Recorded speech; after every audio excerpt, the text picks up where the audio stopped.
Well, thump my bungus and spread my thick ass. This Tuesday, we're expecting high winds and heavy flooding. And if y'all think I ain't gonna head down to Pleasant Mart to get sucked sideways, then y'all got me f***ed up.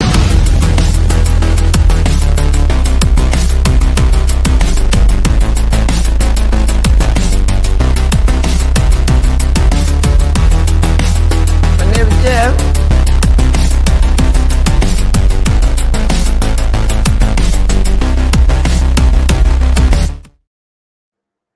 Welcome in, folks, to a Tuesday night here on WCBS, the epitome of pop culture. I'm your host, Jeff Hicks, and we're going to be celebrating tonight in a very special way. Let's get ourselves a little bigger here on screen, shall we? There we go. There we go. So, folks, it's time for some excitement. There's some background music, too. I didn't have our... I'm here for it. Yeah, it's the WCBS intro. It usually gets the energy high, gets the crowd excited. I know I'm excited. And if I get any more excited, I'm going to need, I don't know, what is that, Thorazine they give Michael Myers? So, oh, is that what it is? That's one is method of treatment. Yeah. Well, folks, we are here. We are at the moment I've been waiting for what feels like many years. Stealing Solo 2 is finally here. Now, tonight is not going to just be only Stealing Solo and nothing else. It's just an opener. This is the launch party. Now, folks, we're going to give you all the information in just a minute. It's gone live. We're already selling out of the deluxe editions, so you might want to get there before they go because they're going quickly, which is a good feeling to have and a good problem to have. But tonight, folks, we're going to talk to you about a couple of lists. We have some fun. We have a couple of games here. And, of course, we have the People's Comic. The comic that, folks, if you're like me, you were disappointed with Disney Star Wars. That's no surprise. I've been talking about it for years. But instead of just only making YouTube videos, I decided to go out and really not go that far because I made it at home. But I went out and I made this book, Stealing Solo, Captain's Parody. And tonight we're going to talk to you about the sequel, The Farce Awakens, which is bigger, badder, and bolder in every single way. But we'll get to that in just a moment. Let's give a quick shout out to all of our wonderful people who are here. Some names that haven't been here in a minute, shout out to you. Names that are here every week, shout out to you. Lord of Opossums, thank you very much for just backing the $250 option. I got to check in with that, folks, because that is a box. There is a physical box. When we're on air for a few minutes, I'll step away and get it. Show the box. Show the box. I will show my box on the internet in just a minute, man. But whoa. Hey. I don't have one of those. This isn't that type of stream. But our friend Machine Gun Devil Dog says, let's the party begin. Well, let's let the party begin with our friend Shrebbles Await, who brings us the word of the... Well, hold on. Our friend Sejorjan was first. Sorry, folks. Today's StreamYard's stream was a little off-kilter in terms of being live, not being live. But our friend Sejorjan, thank you very much for your very generous super chat. He says, Online Scuttlebutt says that Amazon is having trouble making a new 007 film because of how the last film ended. They really thought they would replace Bond with a black lesbian, so they killed him off. Now... So, Georgian, I have heard what you're talking about. It was in regards to, I think his name's Anthony Horowitz, the guy who wrote the last 3 James Bond novels, like Trigger Mortis. He writes in the style of Ian Fleming. Long story short, that quote was attributed to him. But that being said, I really don't... Okay, personally, let's just say Jeff was given the keys to the kingdom, and they said, Jeff, you're going to make the new James Bond movie. What are you doing? Oh, we're just going to reboot it, essentially, a new story. Because James Bond... The first 5 guys are all one man, but Daniel Craig's Bond is a different universe, character, whatever you want to call it, but it's not a code name. And so his James Bond is dead. What I would do personally He's is I would very just go dead. back to the I haven't seen the movie, but I've seen a clip of the end of the movie, and I'm like, oh, he definitely dead. He blows up. But it's Daniel Craig James Bond, so I'm okay with that. I'm not too upset that he's not going to return. But, so Georgian... If James Bond was so valuable to all these people, they wouldn't have played the political rhetoric game of 2020 through 2025, and they wouldn't have worried about appeasing the social media crowd. They would have said, what does James Bond how does James Bond resonate best with the fans? And they would have pushed into that. Every time you get one of these stupid social media journalists who think they're going to come out here and hit you with a hard-hitting question about, well, how does James Bond tackle feminism? Look, they've been asking those questions since the 1960s. And since the 60s, Bond has remained Bond. Nowadays, they got to kill him off because those crazy people always want to have something to say. What do you guys think of this? I mean, you know me. I enjoy the Bond movies that I've watched, sans Quantum of Solace, and I did fall asleep the first time I watched Skyfall. It was Skyfall, right? That was the third one for the Craig films. But like, I like all of the Pierce Brosnan ones that I watched growing up as a kid, even though it was the last one that was kind of dumb. Die Another Day. Yeah. But I mean, Pierce Brosnan, like, he's got like the Bond look, right? Like, when I think of Bond, I do think Pierce Brosnan. Even though Sean Connery is probably the most iconic one visually, I immediately think Pierce Brosnan. But yeah, the whole I don't know, let's degrade the character. I mean, this isn't anything new, right? Like, we're all Star Wars fans here. We're all Marvel and DC fans. We've been dealing with this kind of nonsense for a hot minute.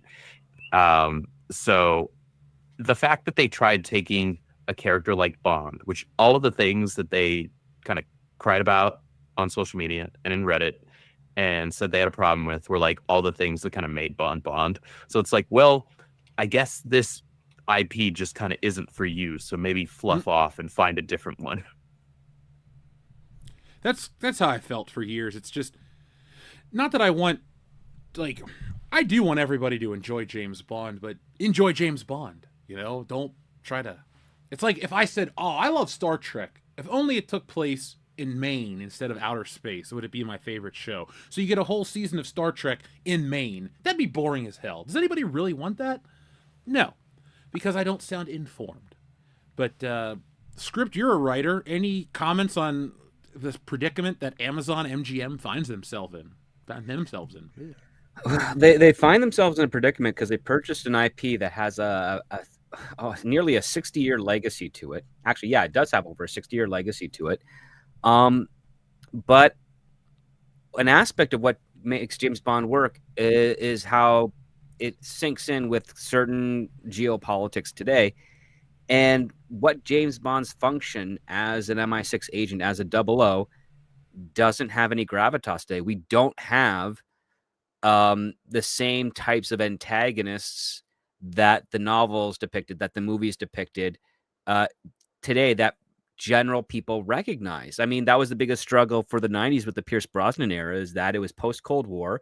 So you have independent agents that are not working for Smersh or Spectre or what have you, doing their own thing. And that goes only so far, to the point where it feels a lot more repetitive than it feels fresh and inventive, or it feels like it's on a bigger scale. And the stuff with the Daniel Craig era was, origin to his end, but no actual missions in between. And I think the reason we never got a Daniel Craig Bond film that was strictly about the mission is because maybe there's a disconnect between the creative forces that are tasked to be with Bond versus what Bond actually is, and how do you reconcile that in current world times? I mean, you could make it a period piece, but we already have great period piece Bond films. Why would we want to follow that up with any more?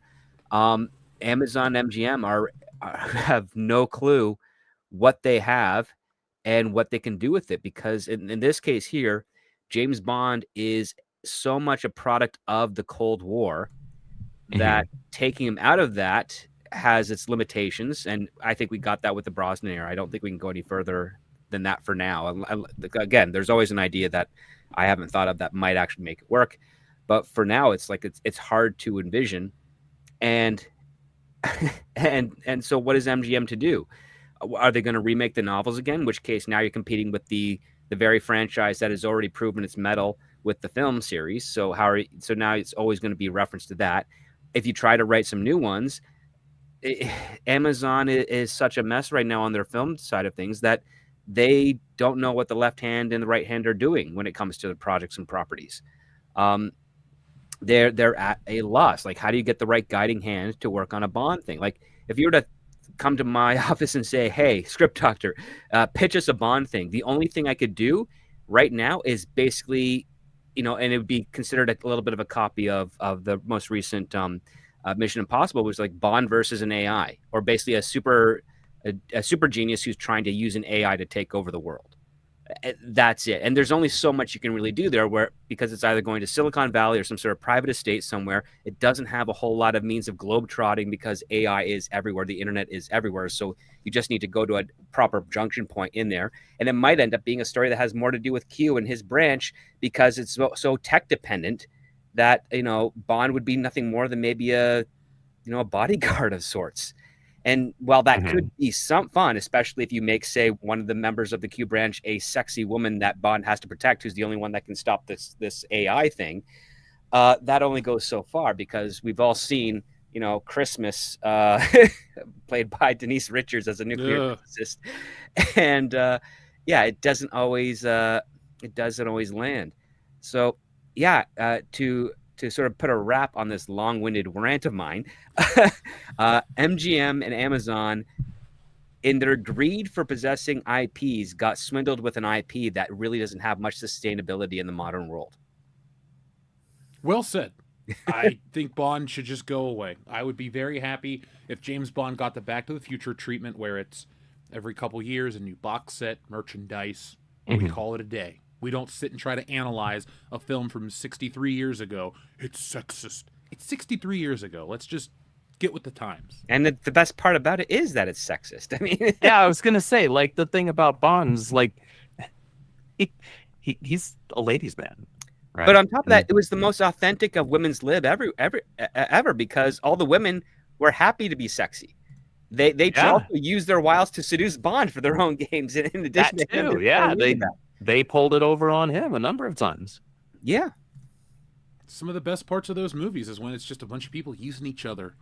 I think the last point I'll make is we have this weird obsession with morality in our heroic characters. Just because the hero of the story is the hero of the story doesn't mean they have to be, quote unquote, morally sound. Han Solo is not that morally sound in the first Star Wars movie. Then you change him and you get McClunky. So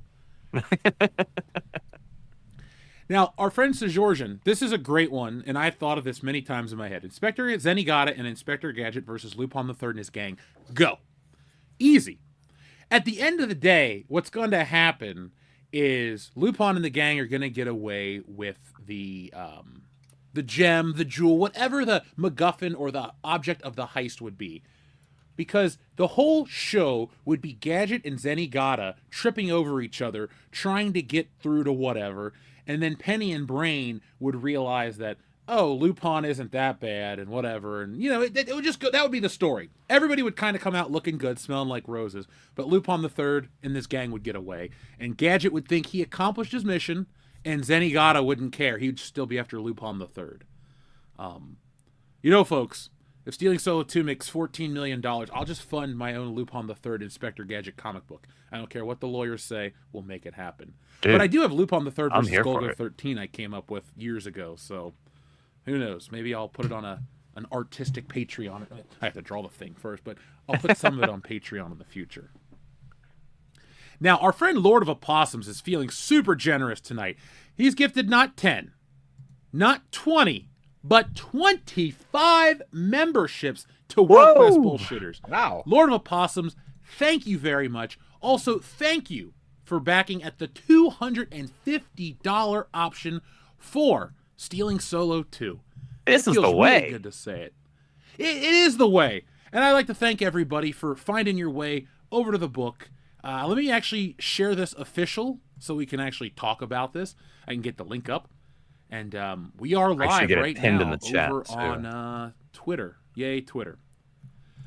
Oh, where's the link? I love it. I'm so prepared for my own show, right? Anyway, wow. We're already a third of the way through our goal. Holy crap, that was quick. Let's do it. That's awesome. The thing's been live for like not even 21 full minutes, and we're already over $1,000. So thank you. Let us share the screen right here because I want to tell everybody this isn't just about the book. We have all kinds of cool stuff for this campaign. So as you can see here, it's a 29-day campaign, so 30 days. This will close out on a Thursday, December 11th, at the beginning of the WCBS show. So we have it timed out to where we're going to be able to do all of this wonderful stuff throughout the coming month. I've already booked appearances for the side scrollers. I've already talked to Echo Base, Rage and Rhino. I already talked to my boys at the 3POA show. We're going to be doing something cool there. But this is just the start of Stealing Solo, and we're already on our way. So let's start sharing a little more about this book with a trailer. Now, folks, get your headphones ready. This is not super loud, but the music is pretty powerful. So hopefully you enjoy it, and I'll be right back after this trailer.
All right, so this is approved by no one. This is a parody comic. But that was just the first trailer. I wanted to give you guys a look at the book itself. Now let's talk about some of the extras that you can get. That's cool. We're already 34% of our way through there. Cool. It's just been a few minutes. Anyway, this is Stealing Solo, The Power of the Farce. This is the official title of the book. It's technically Stealing Solo 2, but I wanted to do the Star Wars naming. You know, there's the Phantom Menace and all that stuff. So we wanted to put a subtitle in here without putting Chapter 2. That'd be too many words. So anyway, in Stealing Solo, a group of disgruntled Star Wars fans kidnapped Harrison Ford in a spectacularly misguided attempt to save their beloved saga. It went poorly. But every galaxy-shaking disaster creates an equal and opposite catastrophe. Here we have Stealing Solo 2, The Power of the Farce. It erupts from the ashes of fandom and failure, as Mark Hamill, jealous and wounded that he's still saltier than Crate about The Last Jedi, has decided it's his turn to correct the timeline. And how does he do it? By kidnapping the original kidnappers and forcing them to remake his controversial Star Wars movie in an unhinged quest to reclaim his dignity. Because if Harrison Ford gets a remake, then by Jedi logic, he deserves one too.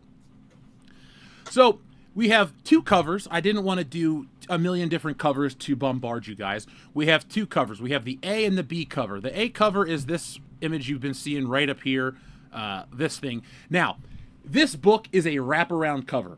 So when you're going to get this specific book, the left side of the page is the back, and the right side of the page is the front, and it has text, and it's a little different on the actual book, but that's going to be a wraparound cover. Now, of course, my books are all glossy, full color, blah, blah, blah. There's only one page difference in story between Stealing Solo 1 and Stealing Solo 2, so you're getting a lot of quality. You're getting a lot of meat on the bone. And I also wanted to do a parody cover of my own cover with the original Stealing Solo, so you got this one, and it has all the bells and whistles of the other one, because it's an homage to the old Star Wars covers. But as you can see, we have some of the art, some of the flashbacks of Mark Hamill's kidnapping. There might be a lightsaber duel. But here's your options. You can get cover A. You can get cover B. You can get the shirt, poster, book combo. You can get that for both covers. We also have I'm offering this. I've never done this before, but I wanted to try it out because I really like how this cover looked. I have a 24 by 36 poster. Now that is going to be the size that you see in like Hobby Lobby or the movie posters you guys might buy. It's a very standard poster size, but I wanted to try this out to see if there's a demand for it, so you guys can get that as an option. And that's of the wraparound cover, right, basically? Yeah, that'll be the wraparound cover. It'll be the full size. Yeah. It'll be huge. It'll be 24 by 36 of that image. But I work with a guy who has done color work for Marvel, and he's colored Wokebusters and other projects in the past. So I teamed up with him for that poster because I thought it was a cool looking design. I dig it. Thank you. Then we got the collector's bundle. You get all the shirts, all the posters, and both books. We also have the deluxe one, which includes Stealing Solo, the original, and then both versions of the new book and shirts and posters for all of those. Then we have the Stealing Solo box, which you guys are buying up. There's only, 30% of them are gone already. But the reason this one is so rare and exclusive is you get this box right here. Let me see how I'm looking on camera. Show the box. Show the box. I'm showing the box. Here it is. This is the actual box. Stealing Solo, the box. And it's a hefty box. Like, it's not a tiny little box. It's going to hold your shirts and stuff. What I keep in my Stealing Solo box is some remnants of the past. We got some old posters, Stealing Solo 1 Phantom Menace Edition, all kinds of fun stuff in here. So that's how big the box is, and you get all kinds of stuff. But one of the selling points of that specific box, and let me get myself out of there we go, is that version comes with the sketch cover variant, the version that only a couple exist of as well. So basically, you're getting the super rarest of rare. You'll get all the books, all that stuff, and the sketch cover variant, and a box, and all sorts of all those wonderful perks. We have some more perks to share about a few in a minute. But we also have this thing called the Jeff Hicks Bundle. Now, this one comes, everything is signed and autographed, but it's everything I've ever done in print.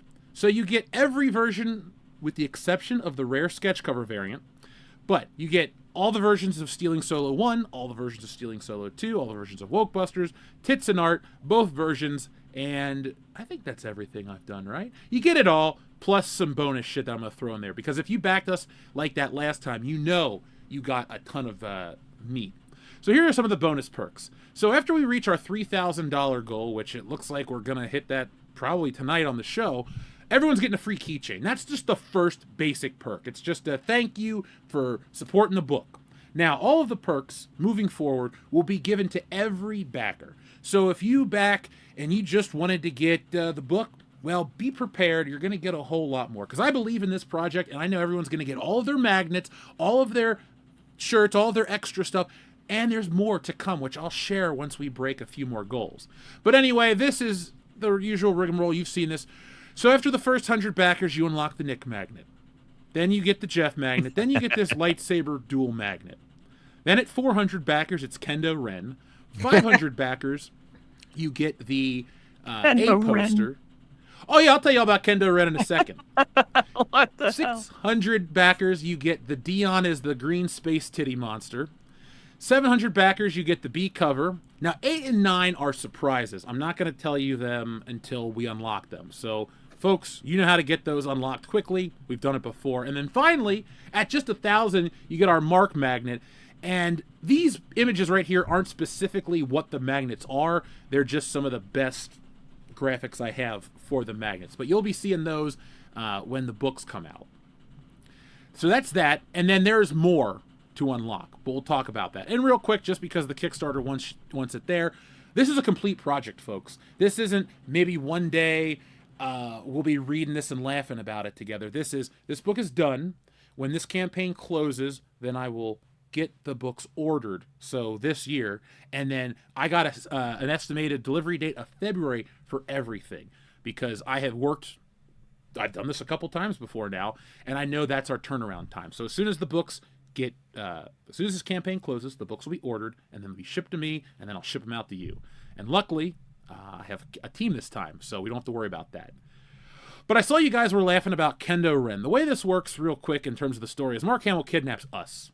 And this time, we're forced to act in the Star Wars movie against our own will. Not at gunpoint, but something crazier than that has us held hostage to work on this. And all the guys get to wear something crazy. So Dion is the space monster. Remember the whale that had the green milk come out of its nipples in The Last Jedi? We got a joke about that. I try to forget about that, but thank you for reminding me. Well, the chapter 2 header's that image, so be prepared to look at that up close.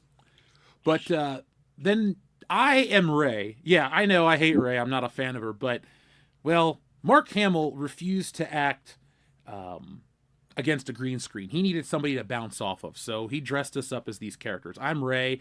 And the joke is, I'm wearing Daisy Ridley's actual screen costume. That's why it doesn't close over my stomach or fit over my chest or whatever. I look like a dick, and I know it. I don't get to look cool like old Mark right here in his green screen cavern getting ready to kick our asses. But this is Kendo Ren. So every Star Wars movie has a lightsaber duel. Every Star Wars parody now needs one. Stealing Solo didn't have a lightsaber parody. This one does. So anyway, who's Luke Skywalker going to fight? His arch nemesis, Kendo Ren. So as you can see, Kendo gets the screen-use costume from Adam Driver. He has to wear a green screen suit and glasses, but it doesn't matter. We make Mark Hamill happy. So that's pretty much what the whole point of this is. But folks, I haven't even shared with you most of this story. I'm keeping a lot of it under wraps because I don't want to ruin the surprise. You haven't really seen much of any of the third act whatsoever. So Stealing Solo is done. I'm excited about it, and I'm really grateful to everybody who's already backing it. We'll do one quick refresh, and then we will go... oh, wow, that moved up a lot. Cool. We were at 1235. We were at, what, 1010? So we're moving up, folks. That's cool. We're already a third of the way there. I know. So it's only a 30-day campaign. But we have a bunch of wonderful people watching right now. We're probably going to back the campaign after the show, but they're here for a show. So, folks, we're going to give you a whole live show right now, and we will check in periodically with the campaign. If we hit $2,000 very soon, like if we hit, what should I offer on camera tonight if we hit that funding goal? Like, what should I do? I'm not going to like break anything or hurt myself, but what do you think would be a fun thing to do, guys, to celebrate? It's a good question. I don't know, sing Lapty Neck. I will do that. I'll sing. If I can find the words, I will sing all the stupid Star Wars songs in their respective languages on the show. There we go. Holy crap. Okay, guys. I have to see this. Okay? Do not let me down, chat. I already backed the big box. So it's y'all's turn. Figure it out. I have to bear witness to this, and then it needs to be clipped to all hell. Shit, I'll clip it myself. I'm not ashamed of anything. But our friend Shrubbles08 brings us the word of the day. It's a delicious word. It's a little early for Thanksgiving, but I'm never not in the mood for turkey. Stealing Solo, the power of the turkey. Turkey fried movie, and my big black ass presents Dion Green in Jive Turkey. Now make sure that stars Billy Zane along with Dion Green, because that's what Billy Zane said to Dion when he met him. You're not a jive turkey, are you? That was a fun day. Oh, man. All right, so Turkey. Turkey and the Bandit. Guess who's coming to Turkey? Raiders of the Lost Turkey. Turkey, a Star Wars story. Honey, I Shrunk the Turkey.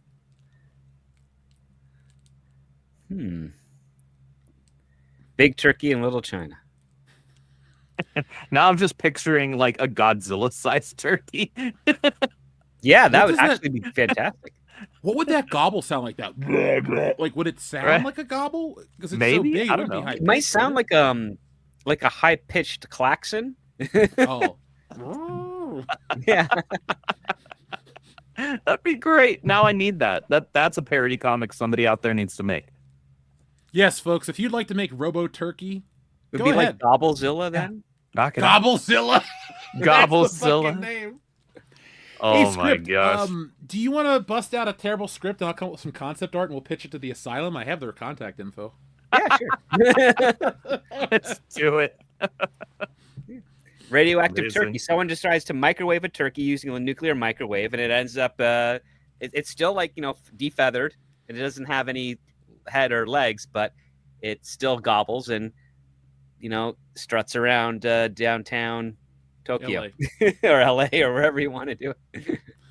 I think it's like innards should be like a black hole or something. Like if you get sucked into a turkey, you just get sucked into outer space. Well, if anything, you'd have like nuclear powered stuffing.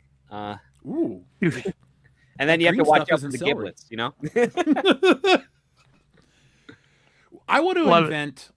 I want to make this happen. I want to go to a theater, buy my $30 bucket of popcorn, and go watch this. So Gobblezilla, folks, we got to make it happen. Turkey Horizon. Let's see. I'm trying to think of a good turkey title. Edward Turkey Hands. Oh, I want to see that movie. Enrique Vasquez. Nice. Yeah. Oh, That might be my favorite one so far. I just want to use this as a catchphrase. So it'd be turkeys on a plane, gobble gobble, motherfucker. Like I would watch that movie with Samuel L. Jackson tomorrow. Right? Cocaine turkey. Cocaine turkey.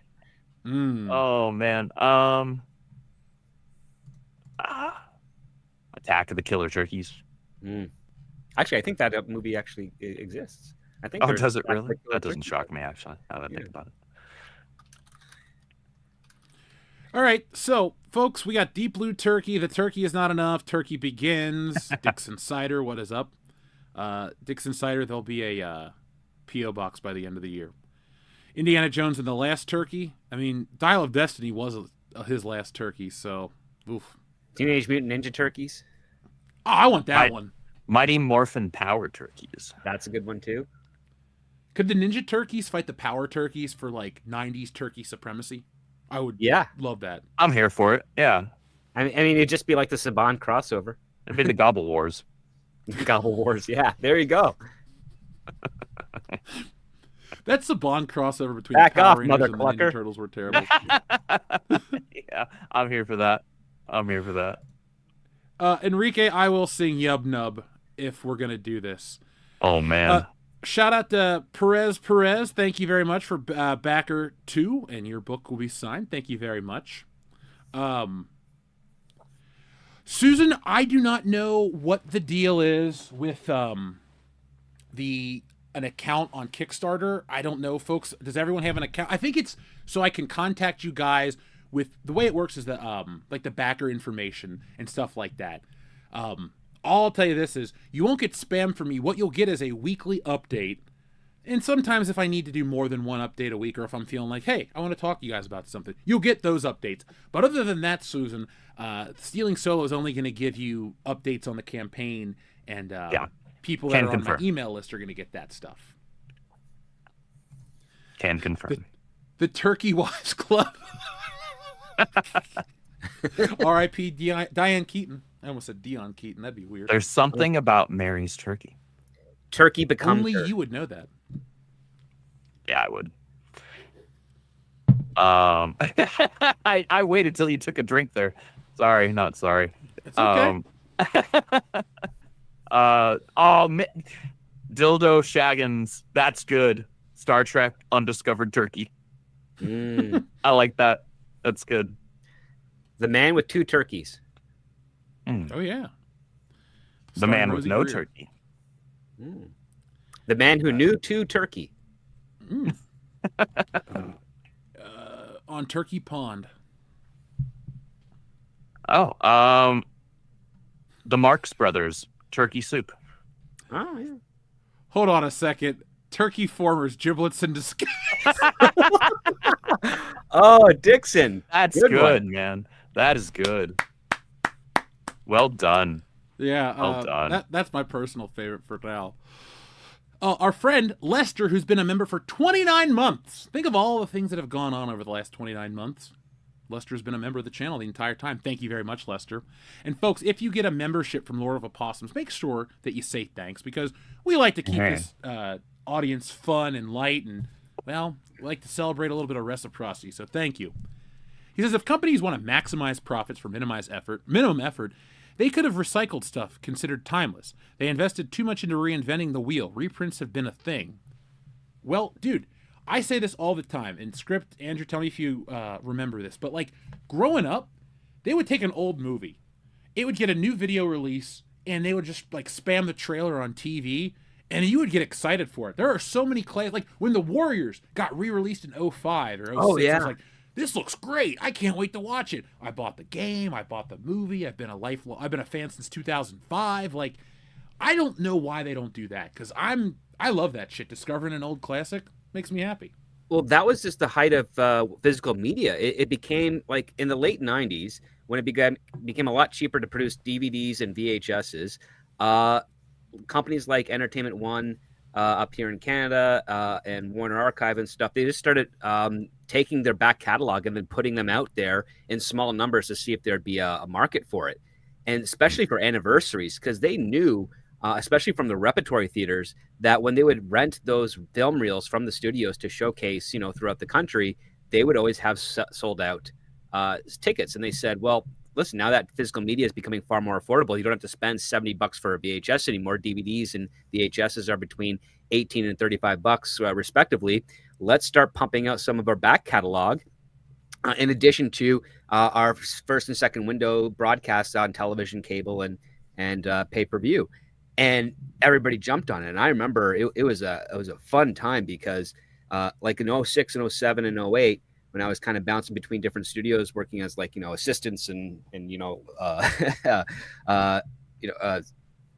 PAs and stuff of that nature, they would constantly be saying like, "Hey, have you ever heard of this movie?" And if I'd be like, "Yeah, I probably saw that on like a late night TV network that was licensed out when I was a kid, but haven't ever seen it again." It's like, well, you think that if we threw $1 million behind it for a physical media release, that people would sell it? It's like, if I can remember the movie after seeing it only once, I think people are going to want to probably buy it. And yeah, you just see all these weird titles just start pumping out. Like when I was with Warner Brothers for a couple of times, they would be announcing like, these are the slate of films from our back catalog that we want to release. And people, you get the memo and you'd be like, oh, this is really exciting. And it's like, I can't wait to get a copy of this. I wonder if I could hold on long enough to get a free copy instead of having to go to the store and throw down money for it.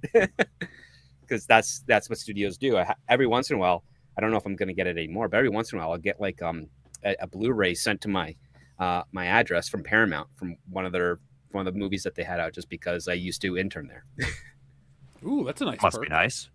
Sometimes it's nice, and sometimes they send you a 2009 Star Trek. You're like, I don't. At least man. they didn't send you Star Trek. What was the third one? Beyond. Beyond, yeah. No, I didn't get that. I can't remember what I got there. I actually plan on getting the 4K trilogy of those.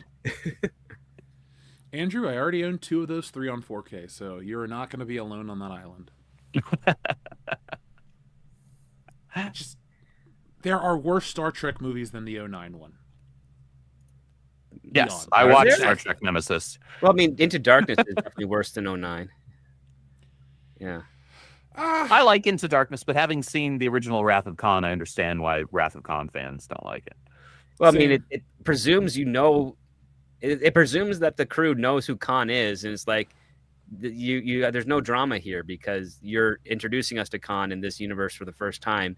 You haven't established a context like Space Seed did, and so it's very deflated. It's just so bad.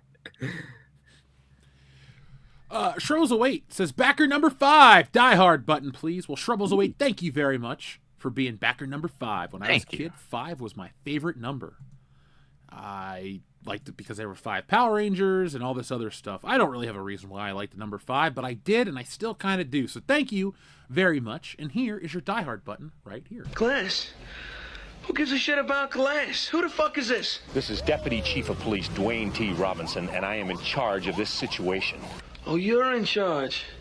Well, I got some bad news for you, Dwayne. I'm not the one who just got butt-fucked on national TV, Dwayne. I love Argyle. I know it's not Christmas time yet, but I'm going to watch Die Hard tomorrow. I don't care. I mean, Halloween's over. Yeah. I watch Die Hard every summer because I make I mean, this is a joke in my family, but my mom was pregnant with me when Die Hard came out. So she's like, you were there in the womb. So I'm like, yeah, it's my anniversary of seeing Die Hard every July at some point. I was there. All right.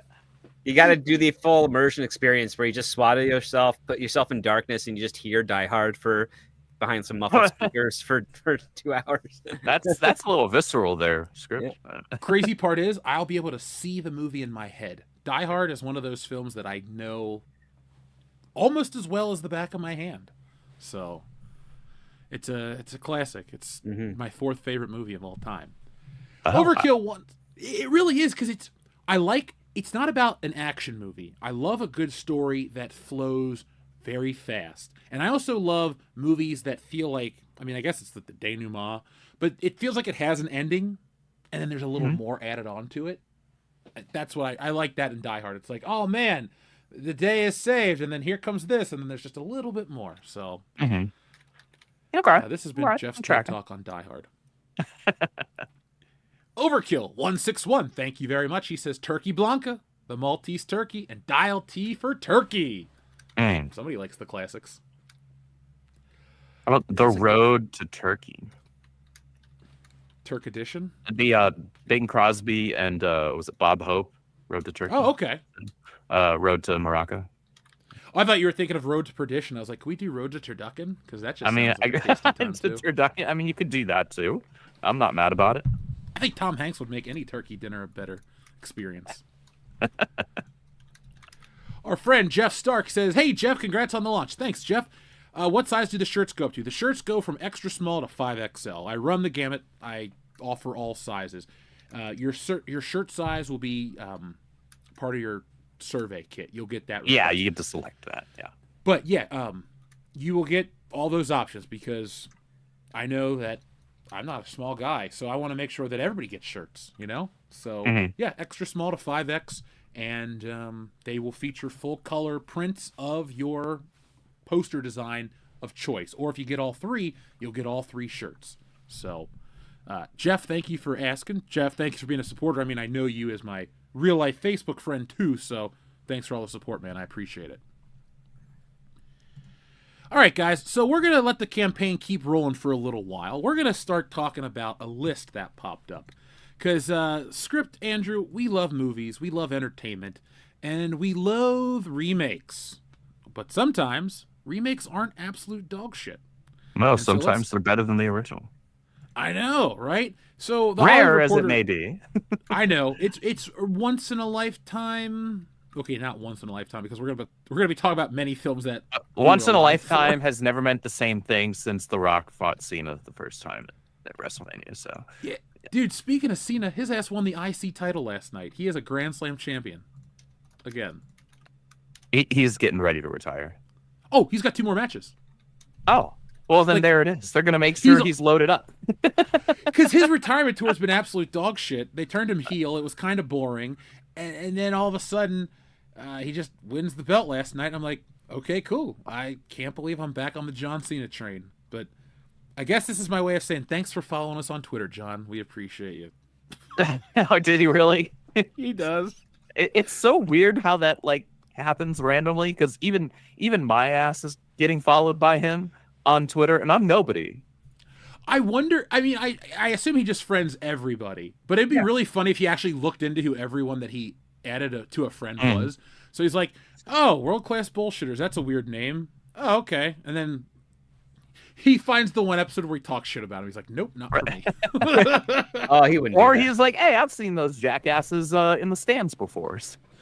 Yeah, that's that fucking guy that started that damn chant. Yeah. Cena's just a chill dude. Hey, that's part of his history now. Right, that's part of the legend. Yeah, I can't believe I'm gonna miss him one day, but because he's going away, and I know I'll never have to watch him again, that's why. But folks, let's play a little game. Let's see if we agree. 13 film remakes that are better than the original. So let's count down this list and see if we agree. Okay. All right, so number 1 is Casino Royale. Is Better it than really the a remake comedy? or an adaptation? I was gonna say that's an adaptation, isn't that? That's a novel adaptation because the original Casino Royale with David Nevin was a comedy. It wasn't supposed to be a legitimate book adaptation to Casino Royale. It's supposed to be a parody, James Bond. Although it does have one of the sexiest Bond daughters you'll ever see. I need you Is to it the qualify only that Bond daughter? statement. I mean, the other one in the movie is like a kid, so you can't really do anything like that. Oh, I was just saying, like, I didn't realize James Bond had daughters in other films. I've only sat through the Casino Royale weird one once. Yeah, and the one with David Niven and Orson Welles and Woody Allen and Peter Sellers, that James Bond, one of his previous love interests ends up having a child, and she's a ballet instructor. And she ends up breaking beyond the Berlin Wall, and she gets out this she has this little funny action set piece, but she's gorgeous in it. And the gimmick is that all the agents in MI6 are now codenamed James Bond to throw off this whole conspiracy of them trying to kill their agents. It's a ridiculous parody. Orson Welles plays Le Chiffre. Peter Sellers left in the middle of production, so it's a very peculiar. He has a very peculiar entrance and exit, and Woody Allen is pretty hysterical in that. But isn't the song from that movie just like a regular song everybody knows? Kind of, yeah. Was the Look of Love in Casino Royale? Ooh, I can't remember. Because I thought like a famous song was in that There's this movie. catchy, famous song from about James Bond. It's very silly. Let's see. Yeah, it is. Here it is. It's the song was featured in an extended slow motion interlude of the 1967 James Bond spoof Casino Royale. Yeah, and then it was brought back for Austin Powers. That's right. No. Well, it makes sense. There's only one good thing about Austin Powers, in my opinion. Elizabeth Hurley? It was Elizabeth Hurley. That was it. Young Andrew liked Elizabeth Hurley quite a lot. Adult Jeff likes Elizabeth Hurley and Heather Graham. Beyonce, not so much. Well, Beyonce is Beyonce. Then she got Hulk thighs. Yeah, people have been kind of... I'll say this. I actually did not know that there was a Casino Royale movie before this one. There's also a TV. I knew the There's novel. an American TV James Bond movie. Jim Bond. It was released on my birthday in 1954 or 6. I got to look that up. But I knew it was October 21st. I was like, yes, James Bond on my birthday. What a terrible representation. Andrew, how about that?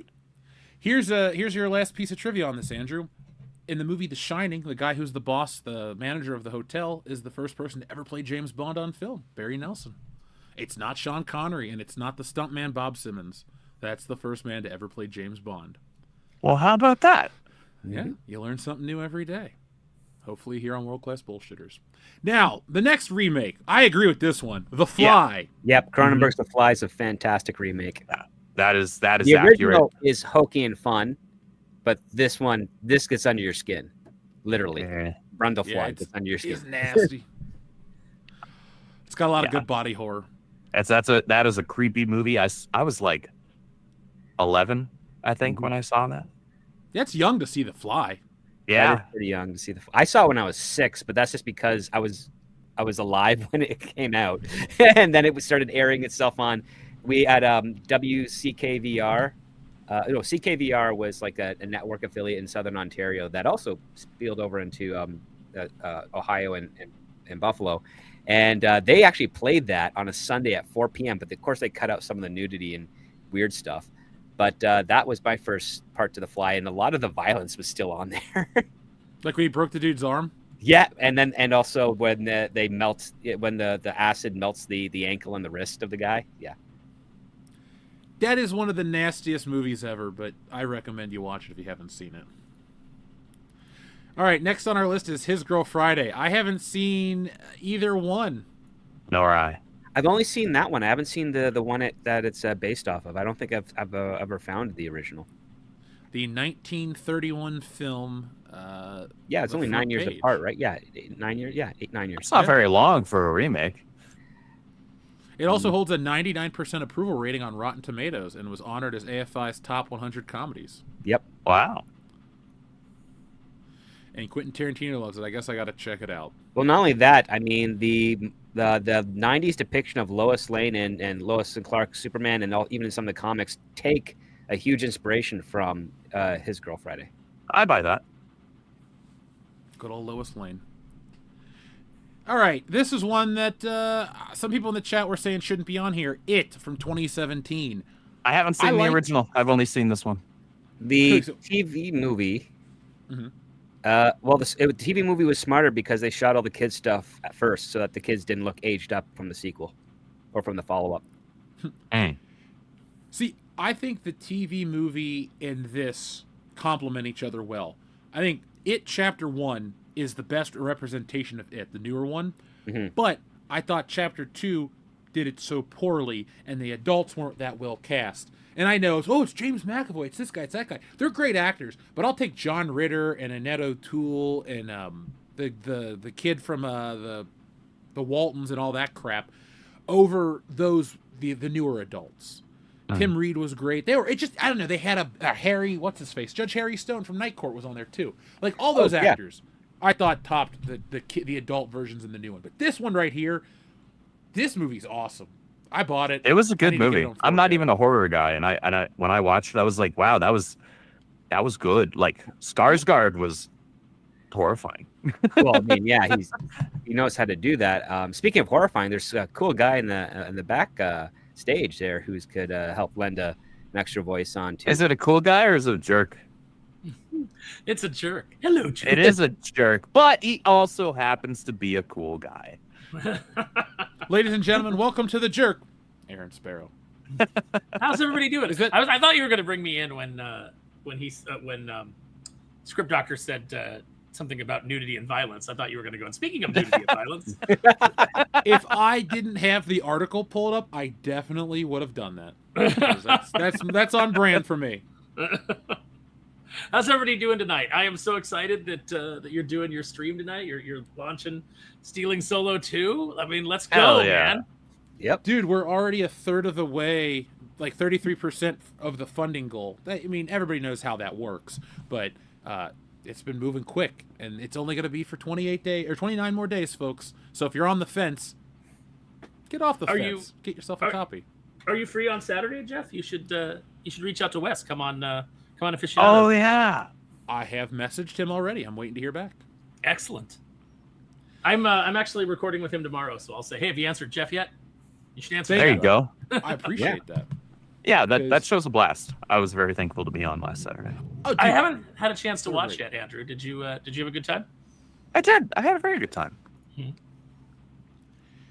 So, Aaron, what we were doing is we're looking at a list of remakes that the Hollywood Reporter calls better than the original. It just dropped today, and we just kind of worked our way through It Chapter 2. Anything you want to say about that movie, or you want to see what the next one is? I think that just real quick, I'll say about It Chapter 1. I think that is a phenomenal movie. Chapter 2, I think less so, but I still think that it's better than the original just because it's not on television and therefore is able to be a little creepier, a little spookier. Obviously, film techniques have advanced since the days of the original, but I will say that that takes nothing away from the absolute terrifying performance of Tim Curry as Pennywise. There's a great story about how he had just come off of Legend, and when he was on the set of It, they had all these prosthetics that they wanted to put on his face to make him scarier, and he was just like done with it at that point because he'd spent so long in the makeup chair every day for Darkness in Legend. And he told him, he said, trust me, darling, I can make it scary. And he Give me the teeth, and that's it. yep, that's all he needs. So, the first time I saw it was in college. I had this girlfriend who was afraid of clowns, and I thought it would be funny to rent it as a date. Wow. movie. Yeah. What? Were you like trying to expedite things in terms of like grooming her? and Like, protective,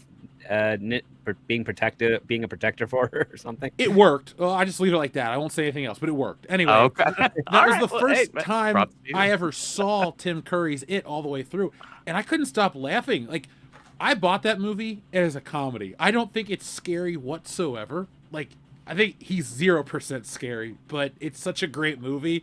Like, I remember as a kid, everyone would tell you two things.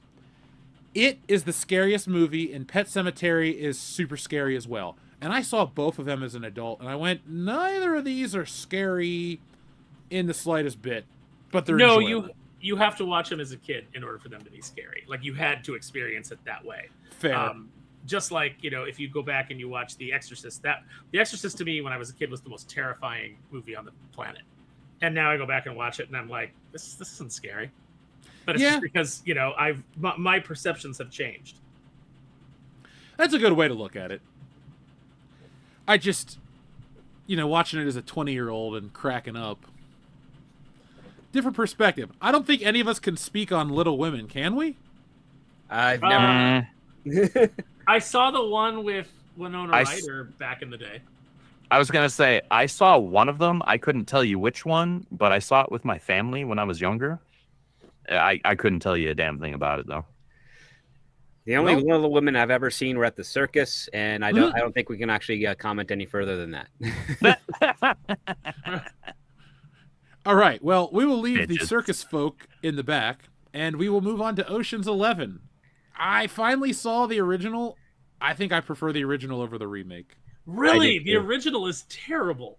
No, it's so fun. The original, but I mean, just from a standpoint of like all those movies that Sinatra did were just him getting together with a bunch of his drunk friends and nothing much happens, and it's like they're gonna knock over this casino, but it's like it's so simple to do so. Like the plan is so simple. There's just a whole scene with a bunch of guys nodding at each other in the room, just like no, this is going down, this is happening. It's not a good film. But it doesn't have George Clooney going like this every 5 seconds. Oh, I don't like George Clooney. Doing his move where he puts his chin on his chest and looks up. Yeah, it's like, I get you, George, but I don't know. I guess I just like the old one because it was old, and I don't like half the actors in the new one. That's just me, though. Well, I've only ever liked George Clooney in one role, and that Batman, was, right? No, Oh Brother, Where Art Thou? Yeah. I love that we all were thinking. No, it was Hubert from Roseanne. That's who it was. No, the guy that was helping with the store in the later seasons of The Facts of Life. That's where he shined. Nah, he was just a good old doctor. No, he was the best as the dog in the South Park movie. That's my favorite George Clooney role. Okay, we got up next is The Parent Trap. I'll be embarrassed and say this. I watched this movie as a kid because I had a stepsister. This movie is solid. My family owns it on DVD, and we would watch it regularly. We also own the original and watched it periodically. Honestly, I like this one more. I've never. And I like either the version. nods. I like the nods that this one, after having seen the original, I like the nods that this one gives to the original, without being too overtly like wink wink about it. It's more like a no, if you know, you know type of So, thing. Andrew, what we should do is you and I should commit to the world's worst stream, where we each drink wine and we'll do a live. I mean, I'm already game. If it involves drinking wine, like you sold me, whatever comes next, sure, why not? You had me at World's Worst Stream. I'm like, I want to be a part of that. All right, that's what we should try to do. We should all get together and try to top each other for the worst shows possible. It's like, obviously we're not going to scream into a microphone and like just go for 2 hours, because that would make our voices go hoarse. But I do think we should try to come up with something. What? I said that's different channels, not this one. Yeah, I've never yelled at the top of my lungs unless I'm laughing my ass off. No, you raise your voice, and that's about it. Oh yeah, I'll raise my voice if I have to, but not over The Parent Trap. This is one I also agree with. This version of Scarface is better than the old one. Yeah. I didn't even know there was an old one before this one. I've seen this one. Yeah, I had no idea that was a remake. Really? You're the oldest one here. Yeah, no clue. Oh, so I don't feel bad, that's for sure. He's not old enough to remember that, so. When was the first one made? Oh, 1932? Okay, well, he's not that old. Yeah, I mean, and even my generational knowledge doesn't go back that far. Yeah, mine neither, and I know a lot about pop culture. But this one is a great film. I love it. I own it on 4K. I don't really have much to say besides Scarface is awesome. Yep. All right, Some Like It Hot. I didn't realize this was a remake. I just know this movie. The 1959 version is a remake? Yes. Yeah, I guess so. When did the original come out? 1951? 8 years? No, it's 35. Oh, 35. And okay. 1951. Yeah. So, yes, it was made. See, Hollywood has always been remaking itself. I mean, I was about to say, like, I don't want to hear anything out of anybody ever again of like, oh, modern Hollywood is obsessed with remakes. Tonight, I was today years old when I learned Hollywood's been obsessed with remakes forever. Did you know that Jack Lemmon passed away? I mean, didn't Andrew, that happen a everybody long in this time photo ago? is dead. Everybody in this photo is dead, including the photographer, Andrew. How does that make you feel? Do you ever have like a You celebrity? know, I death, didn't know that they were dead. like where a celebrity death gets announced and you're like, oh, I thought they were dead like 20 years ago, or when a celebrity gets in the news for some reason and you go, oh, I thought they were dead 20 years ago. I was about to say there are actually probably more instances, and I couldn't name names because I'm horrible with celebrity names for the most part because I don't really care. But like every now and then somebody's name will get dropped, and it's like an older actor or actress, and like if it's somebody that I at least know of, and I know that they've been around for a long time, I'm like, you're still living? Yeah, Devon Sawa came up the other day, and I was like, oh my god, Devon Sawa was still alive. I thought he overdosed or something. That's Jonathan Brandis you're thinking of. Yep. No, I remember that because he was on that show with the dolphin. Oh yeah, Sequest. That's Yeah. No, that's Flipper, because Jonathan Brandis was on Sequest also. Wow, we are completely just crossing all the wires Wait, now. who was the kid in Blind Fury with Rutger Hauer? Oh, isn't that also Jonathan Brandis too? No, could be.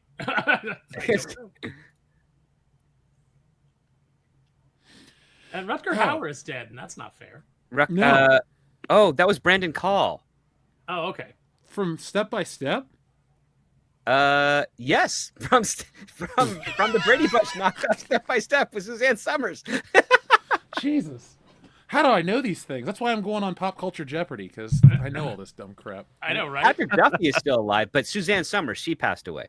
Yeah, the pretty ones always die first. Well, wait, is Joyce DeWitt dead? She's dead, No. right? Joyce DeWitt is still alive? Yeah. Oh, wow. The Three's Company people aren't that old. It's just John Ritter passed away very early, and then I guess Suzanne Summers just died. I don't know. Wait, hold on. A tragic Sky Master accident? Yeah. Susan Summers died? Yes. Yeah. No, I'm not. Hold on. I swear, I'm not leaning into the bit here. I genuinely didn't know that. She used to be the host. Suzanne Summers die? She used to be the host on one of those Nickelodeon like kids game shows I used to watch with my sister as a kid. Buddy, Yeah, she I got lost some control. She lost control of a thigh master. It hit her in the head, and she fell off a balcony. Yeah, and she died 2 years ago. Andrew, are you serious? That's how she died? No, a bear ate her. That'd be amazing. But... That would be something nobody would forget. I can't trust anyone ever. Is this where you have trust issues for? You're a sweet This is summer why. child, Andrew. This is why I have trust issues. I would say it's why I drink, but that's a lie. I drink because I like wine. It is tasty. Yeah, she has a picture of herself on her own gravestone. Oh. From when she was young. I guess it makes more sense than just a picture of somebody else. Just a random like. Yeah. Oh, my gravestone! I want a picture of Eddie Guerrero. Here lies Jeff Hicks. He looked like Eddie Guerrero. No, what you should have if you're gonna do Eddie Guerrero, you have to have it say like cheat to win or lie, cheat, and steal. Mm-hmm. Speaking of Andrew, on Thursday night we're gonna give him a memorial. He's been dead 20 years. Okay, I did know that. I do want to join you for that. that. God, it's been 20 years. 20 years to the day on Thursday. Damn. I used to know somebody who was probably I mean I guess I still know them, but we don't talk anymore. But who was quite legitimately probably his illegitimate daughter. Oh wow. Is she a makeup artist? No. Oh. So there's another one. Yeah. Oh, come on. Eddie. So Eddie, back before Eddie cleaned his life up, he had a lot of ring rats. Oh, I bet. Yeah, I've heard Jake the Snake has a few illegitimate kids out there. Jake the Snake. I love in that Andre the Beyond the Giant Mat has one. documentary. I love in that on the Mat document or Beyond the Mat documentary where they're interviewing Jake, and just out of nowhere he forgets that he's in an interview and just starts messing with some gum that's somehow on his jacket. He's like, "What the hell is this shit?" And he's like just picking at the gum, like. He was not in a good place back then, dude. But it's No. really good to see where he is nowadays. Yeah, he cleaned up. It's I met him. He was nice. That's good to hear. A buddy of mine that he is actually probably one of the biggest wrestling influences on me that I had for the longest time when I was still living in California. He was a big fan of Jake the Snake. He's great. He's one of the best promos of all time. Oh yeah. Let's see here. Next on our list is A Star Is Born. Haven't seen any version of A Star Is Born, and I'm not going to start anytime soon. I saw the original.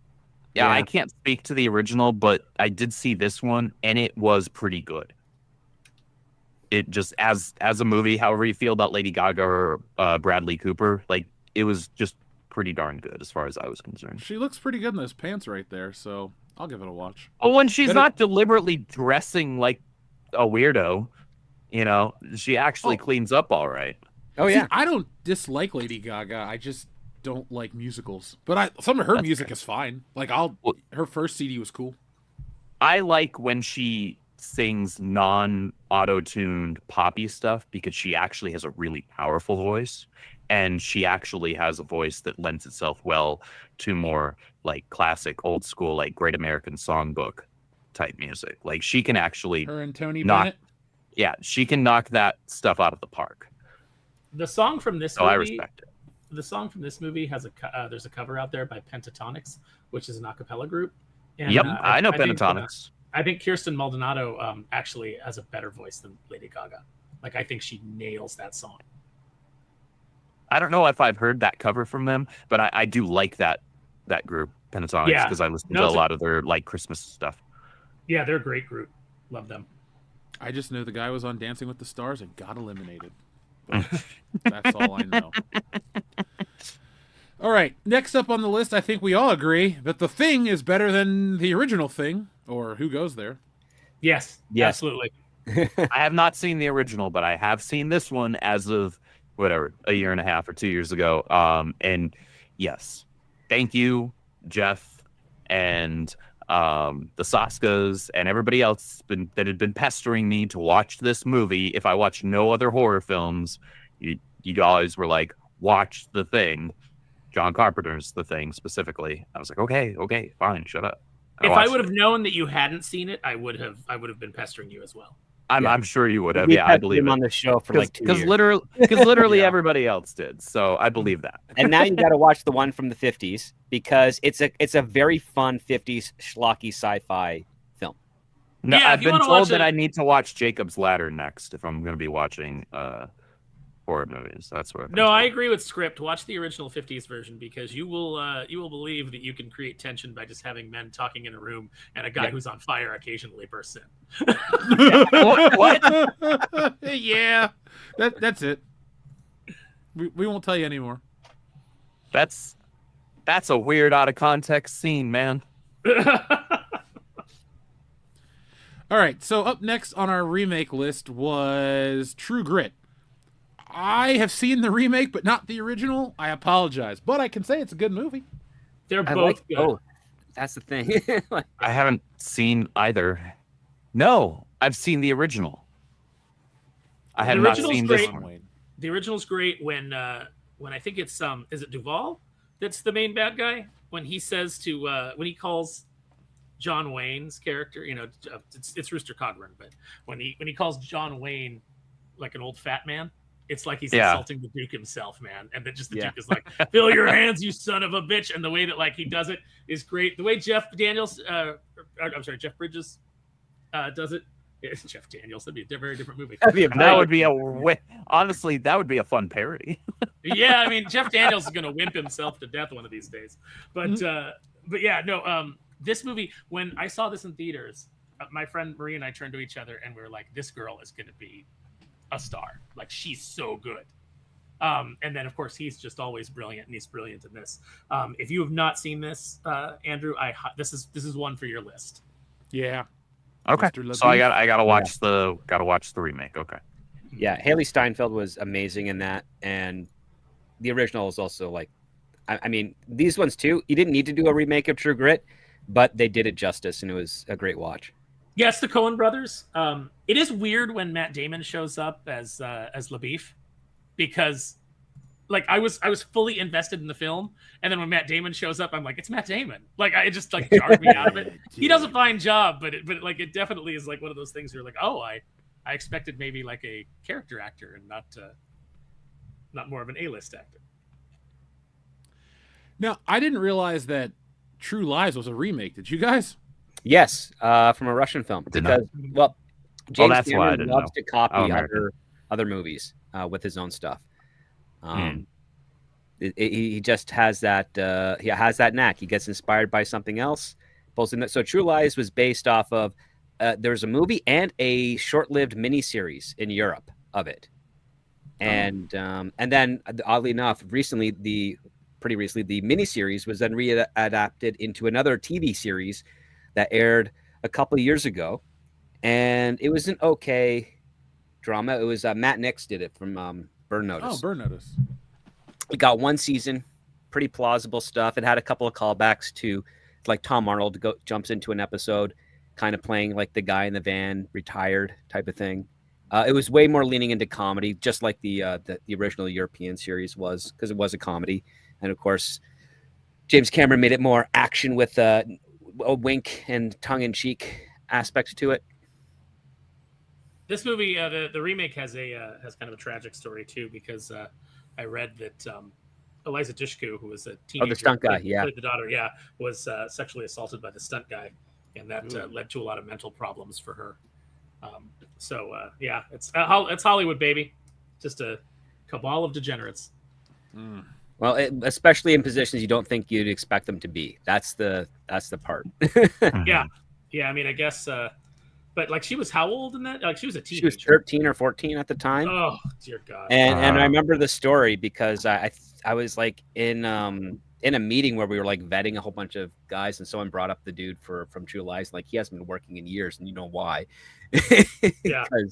Because Cameron found out, and Arnold Schwarzenegger found out what he was trying to do with Eliza, and he was blacklisted, and then that's when I learned the story. I was like, ooh, damn.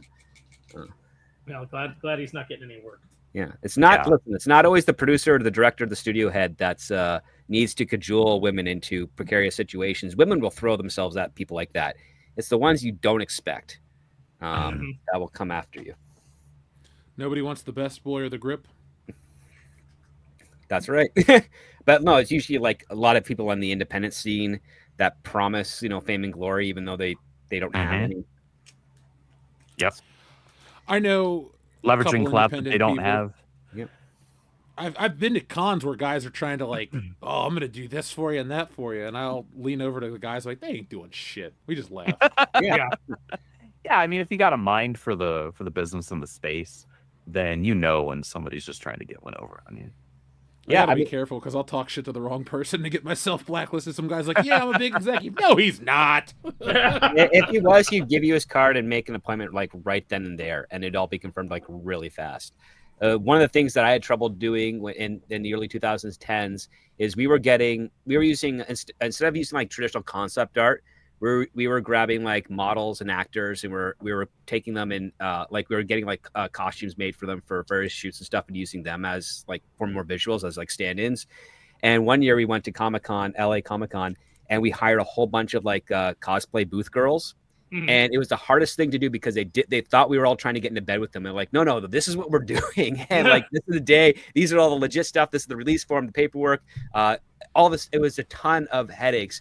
But after we got that first week done, we then started getting calls from all their friends and be like, hey, do you need more extras or people in background to do this stuff for your concept, for your pitch book and all the concept stuff? And we're like, yes. And we paid them all for it. Like, just a scale rate for the day.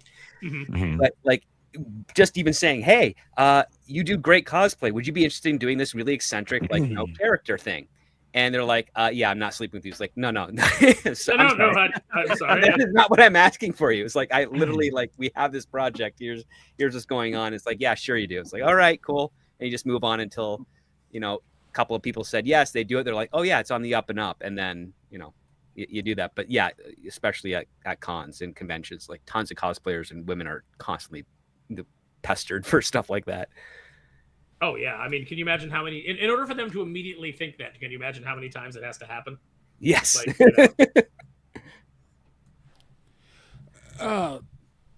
Sorry, I just was sending the link in the chat because Andrew recommended I do that. Let me post that, folks.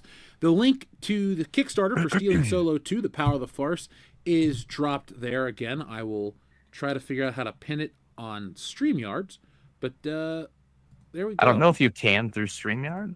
If you can, that's amazing. It should be in the description too of this stream, right? It is in the description. It is. There you go. By the way, anybody else watching on vertical? We're now broadcasting vertical and horizontal. I'm watching both, technically. Oh, there you go. I can turn it on and off, so Is that vertical integration? Is that what that means? That's the vertical integration they've been talking about, Aaron. Yeah. Yeah. So yeah. let me check in with the audience real quick. We're having this as a fun night, folks. We had a couple more members. Our friend Jeff Stark says, I got a combo A backer number 13. Jeff, thank you very much for being a member for 29 months, folks. 29 months ago. Where was I? I was here back in Cincinnati. No. Shit, I was just back in Cincinnati. That's where I was. Have you really only been back in Cincinnati that long? I moved back I moved back the day before Guardians of the Galaxy 3 came out. Oh gosh, yeah. Because I got back and I'm like, I'm gonna take some time. It's been a shitty event. I'm just gonna recover. And then I went, wait a second, Guardians comes out. Let's go see that and then review it for the show. And then it's been pretty much nonstop ever since. So, not a complaint. I just remember vividly coming back and going, yep, Guardians of the Galaxy. Let's do this. And I still hate what was the bad guy's name in that one with the stretched face? Oh, High Evolutionary. High Evolutionary. Yeah, High Evolutionary. Yeah. I'm glad that guy got killed. Like, I have not hated a Marvel character as much as I hated that guy. And then he got his face ripped off by Rocket Raccoon. I was like, cool, you deserve it. Asshole. Yeah, when he was like walking around with the stretched face, I was like, what is this about? You know, is this like just because the High Evolutionary? I know this is gonna sound weird, but he's like one of my favorite villains in the Marvel universe. I just think he's interesting, and I know people are like nobody's favorite character is the High Evolutionary. I'm not saying he's my favorite. I'm saying somebody is everybody's favorite, or any character can be somebody's favorite character. That's right. He's not my favorite, but he is one I find interesting. And, and there's nothing wrong with that. Like, he's done some really interesting stuff. Like, he, in fact, me, of course, with the speedster knowledge, right? So when he used the isotope on Pietro, Quicksilver, and all of a sudden Quicksilver was more than just kind of fast. He was, like, actually stupid fast. It was like, oh, well, look at you being a speedster, getting an upgrade. Look at that. Good job. So happy okay, well, for you. Let me ask you this, since let's take a little diversion here. Since you're a speedster fan, are you aware that Barry Allen popped up in the Marvel Universe? Yes, it's Buried Alien. Yes, thank you. In Quasar. Do not recite the deep magic to me. I was there when it was written. Excellent. You weren't born when it was written, but I still... No, I was not. Shut up. I needed an excuse to use Aslan's line, okay? That should count for something in and of itself. No, I'm impressed because that is something kind of obscure that like a lot of people don't know. It's very a lot of people obscure. weren't reading Quasar. No, well, a lot of people just don't read comics in general, and even fewer read speedster comics in general. But they'll still try and talk about them. That's true. I don't ever talk about speedster comics, Andrew. I only talk about the stuff I know well. Because you're an intelligent man. That's true. I was hoping you'd say like you should maybe read some speedster comic books. You should read mine. Is what you should read. No, Jeff. Where can I Jeff buy has it? this. I'll send you a copy. I want to support you like you support me. Okay, I'll send you the link. Yeah. It's only like $8. Aaron? I was going to say that, Jeff, you're very rare in this day and age. I mean, it's something that I do that always surprises people, but especially for someone your age, to actually have the ability to say, "Oh, I don't know anything about that." Yeah. And not just try to talk about it and have a strong opinion. Not try to on it. BS it. Yeah. Yeah. That's why I'm world class first. It's like you're I know world class. You're not just bullshit. You're world class. it's like I've done no research on that topic. Now let me give you my very strong opinion on it. Yeah. Yeah, I know everything. I'm the expert, Mark. No, there's no like the Red Green Show. They would always talk about those 3 terrible words that every man doesn't want to say. I don't know. It's like, if I don't know something, no big deal. I'll figure it out. I'll learn it. I have no problem saying I don't know. There's tons of stuff I don't know. Yeah, if I don't know, like there are plenty. I'm a comic book guy, but there's still plenty of characters and storylines that I'm not super well versed in, and so I'm not gonna spout my mouth off and act like I do know something about it. I'd rather just say, yeah, I'm honestly, I don't know that much about that one. Educate me. That way I can add that to my repertoire. Occasionally I have lied by accident, where someone will say, like I think it was Norm Macdonald that had this old bit that's very accurate. He would say, you ever just like been talking to somebody and they'll say something like, "Yeah, you ever see that movie with Meryl Streep and the horse?" And you'll go, "Yes." And then they'll start talking about it, and you're sitting there going like, "I've never seen that movie. Why did I just say yes? Why did that big fat lie just come out of my mouth?" I stand to gain nothing from this lie. There was a similar one of those. It happened to me in college. Do you remember the movie Hamlet 2?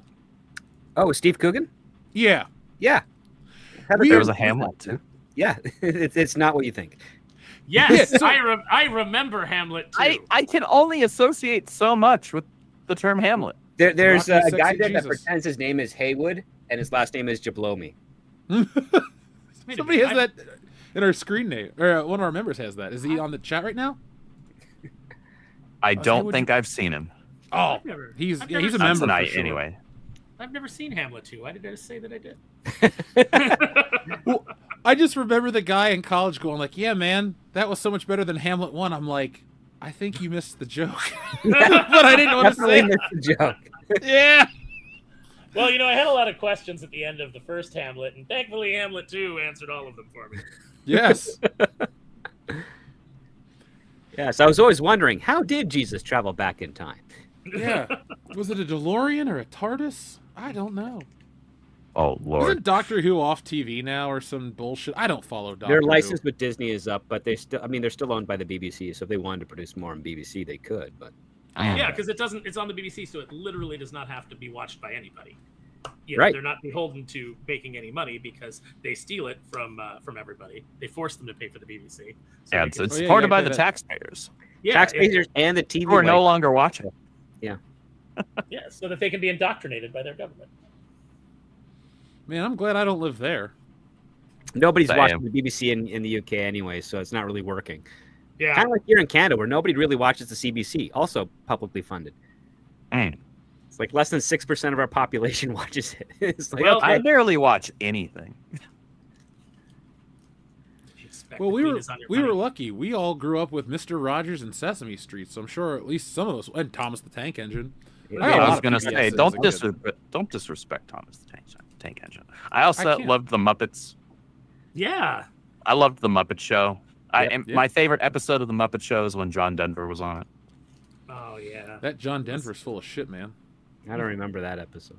I mean, he's dead. Oh, yeah. He and Andrew, Jeff you Lund- can't pull that on somebody. He's dead. We know. He died in the 90s. No, he and Jack Yeah. Lemmon, they died in a bullet-riddled bordello. Like last weekend, right? Yeah.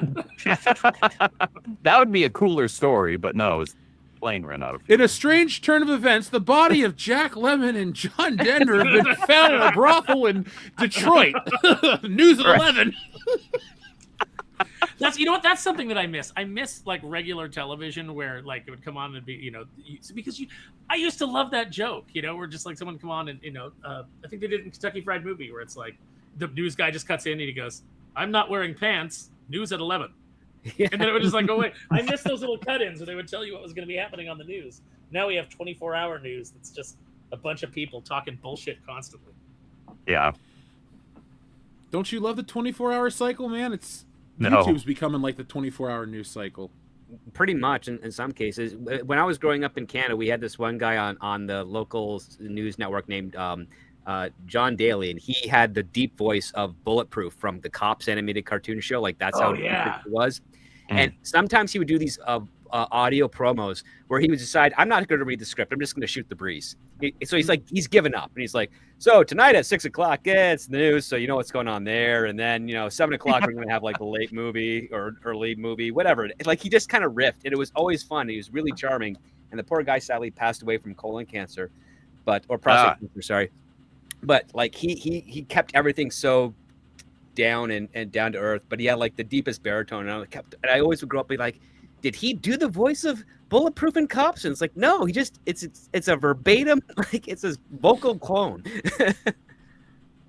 All Man, right. I wish I could have a cartoon voice actor do my local news. Like, give me the voice. Give me like, was it Rob Cumming? Who's the Rob Paulson? Paulson? The guy that's Rob Paulson, yeah, he's still around. He'll do it. Yeah. I want him to do my local news. But Pinky. as which character? Pinky. Yeah. Or he No, could, Yeah, I want him to do his, Raphael from Teenage Mutant Ninja Turtles, right? So I I want had him the to do voice of his- Sonic the Hedgehog do the voice for my character for my trailer. That was cool. I'm thinking That is Steel pretty Meat. Wait, Steve Urkel is in your fucking trailer? That's Not awesome. Steve Urkel. The other guy. Not that voice yet. No. not I that one. only acknowledge Ben Steve Schwartz. Urkel. See, people go on about race swapping, but man, Sonic was. I can't even go that bit. I don't Go. care. Oh God. All of a sudden you're gonna be like one of those people that says Piccolo and Knuckles are black, and it's like, one, Piccolo's never even Piccolo been is voiced. green. He's green, yes, and he's even never been voiced by a black guy. Yeah, Chris Sabat's as white as they come. Yeah, he's pastier than I am. That's saying He's got a something. larger beard. I mean, And I always thought Sonic was Nigerian because he runs so fast. Do you know the way? That's Ugandan. Okay, Ugandan. sorry, yeah. I apologize. I got my parts of Africa mixed up. Well, I mean, he's like chili dogs. Isn't he like Mexican? Nice Texan. Chili dogs are Mexican? Yeah, I know Mexicans that like chili dogs. Because they probably know. like Sonic first. I know all kinds of people that like chili dogs. It's not just like relegated to Mexican. I agree with that. It'd be a lot cooler if it was. It would be, yeah. Oh, no, like, Maybe- the only way maybe. you could get chili dogs is if you were going to like an authentic Mexican cookout. That would be a great thing to say. You're at an authentic Mexican like barbecue. It's like, hey, where's the chili dogs, hombre? And they're like, what? ¿Qué pasa? Hey, you guys, out. you guys make chili dogs, right? You guys invented that. You all right over there, Andrew? I'm good. I'm good. I'm okay. I'm pretty all right. I'm Did pretty you just not find bad. out Bob Hope died? What about George Burns? I want Man, to tell you don't- guys, my mother called me to tell me that Bob Hope died, but didn't call me to tell me that my own grandmother died. Oh my God. What? Horrible. No. Oh no! Are you fact- for real? In fact, she only notified my brother and sister by text with just a 2-word text, Grandma's dead. That reminds me of that episode of Roseanne where like Jackie's trying to convey that her father's dead over the phone. Also a bit written by Norm Macdonald. And she's just like, Dad's dead. I don't get it. He's gone. He sends his love. I don't get it. Whatever. Just end it. It's just get it over with. That's pretty tragic, man. Text that grandma's dead. Oh yeah, and then my brother was like, "This is how you tell us," and he got a text back saying she lived a good life. Now, was it her mother or your Her dad's mother, yes, no, her mother. That's colder. God Damn. Yeah, because if it was like the mother-in-law, right, then it's like, oh, well, there's probably an angle there that makes sense. But, and she was like, ah, man, I've been waiting like 50 years for that bitch to die. But, your own mother? Man. This is this is why my brother and sister and I all don't talk to this woman, and we all just like avoid her like the plague. It's That's rough, man. It's a long and storied history of every now and then if you listen to the Thinking Critical podcast, Wes and I will get into talking about our mothers, and there's some stories there. I'm I won't glad bring I mine can't up. relate. I love my mom. Yeah, I'm me too. glad My I mom's can relate. awesome. No, I I'm can relate. My happy- mom was horrible. She used to rearrange the furniture in the entire house before the middle of the night so that if I or my dad were getting home from work after dark, we would be hitting things trying to navigate through the house. Why? I don't know. Was she Wow. just mad that you guys were gone? No. She often asks us to get out of the house all the time. Oh shit! I mean, I will admit I do find that kind of funny on a weird level, like just the effort. That. I feel like there's a good comedy, like I short have story woken bit up in there in a- somewhere. I have literally woken up as a child in a different bedroom that still had all of my possessions in it. Like she's done it in the middle of the night. I think that just says that you're a deep sleeper, Script. Yeah. I am definitely a deep sleeper. Are you sure you weren't in a coma? Right? No, that Was she was in giving my you- teenager years when I would sleep 3 days. Like I'd fall asleep Friday and then wake up Monday morning, and my dad would just be laughing at me. That's a coma. That is a mini Yeah. coma. Yeah. Or a micro coma. I'd also like have been grown another 2 inches in height in that 3-day period. Because... Yeah. What even are you? Yeah, but to say, are you human at this point? What? I sleep for 3 days. I grow 2 inches over the weekend. What? Are you a crap? Kryptonian? I have no idea. but yeah, my high school years were weird. I'll put it that way. Are you sure that your room wasn't like a Vita Ray chamber and they hadn't given you like Yeah. a super soldier serum? Like you're just like coming out after 2 days, like, oh man. Captain Canada. I don't know who owns the rights to that character. I feel like Script actually didn't go to a normal high school. He went to Xavier School for Gifted Canadians or something like that. School for Gifted Canadians. What's funny is that I know where that school is. That's the Casa Loma in Toronto. Of course, he has a response. I was there in 1998 as a kid extra for that movie, but I'm not in the film. Yeah, all the great Canadians came out of that school. Brian Adams, Jericho, and Michael Bolton. Other kids. Oh, Michael Bolton, that guy sucks. Yeah, he does. I hope he gets healthy quick, though. Yeah, oh, Michael Bublé, he's the one that's better. Oh, okay. Oh, Michael Bublé was standing behind me at the Cars ride at Disneyland one year. Oh, that's pretty cool. Did he say anything? No, I mean, I just, I was like, I do what I always do, which is I always like to just say hi to celebrities, but use their whole name. So it's like, what's going on there, Michael Bublé? Oh, really? Yeah. And he was like, hey, man. So like that happened to me. And then like James Spader was once standing behind me with his wife and his kid on Mr. Toad's Wild Ride. Wow. I had a conversation with. Was he cool? He was cool. He was super cool. It would have He been looked cool to be standing near Michael Bublé. I would have been like, I would have said hello, and then said, hey man, like a lot of your tunes are some of my go-tos for karaoke, so thanks for that. Oh, there you go.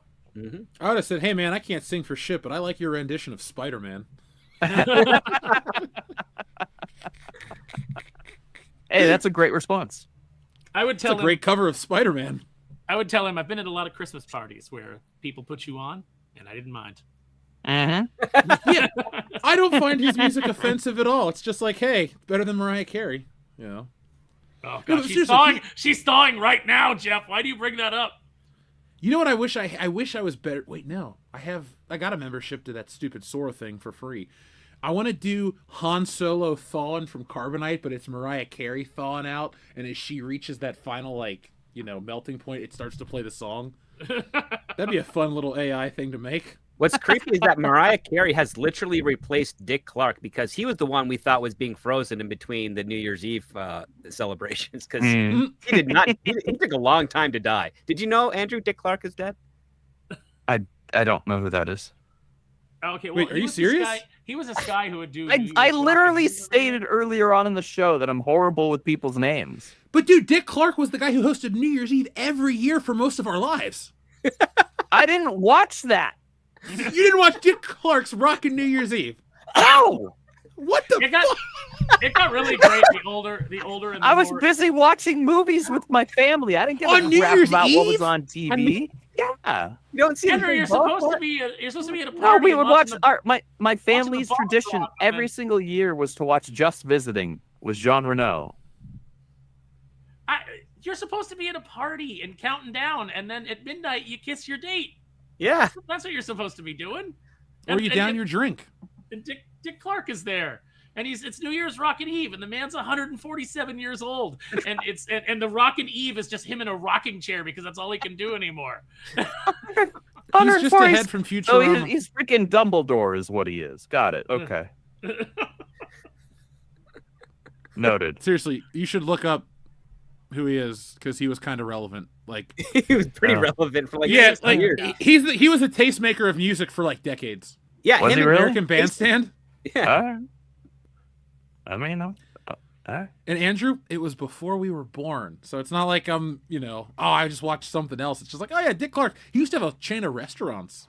I went to it once. Chain of Did he? restaurants, Okay. a couple of pretty television like talent searching shows too, and yeah.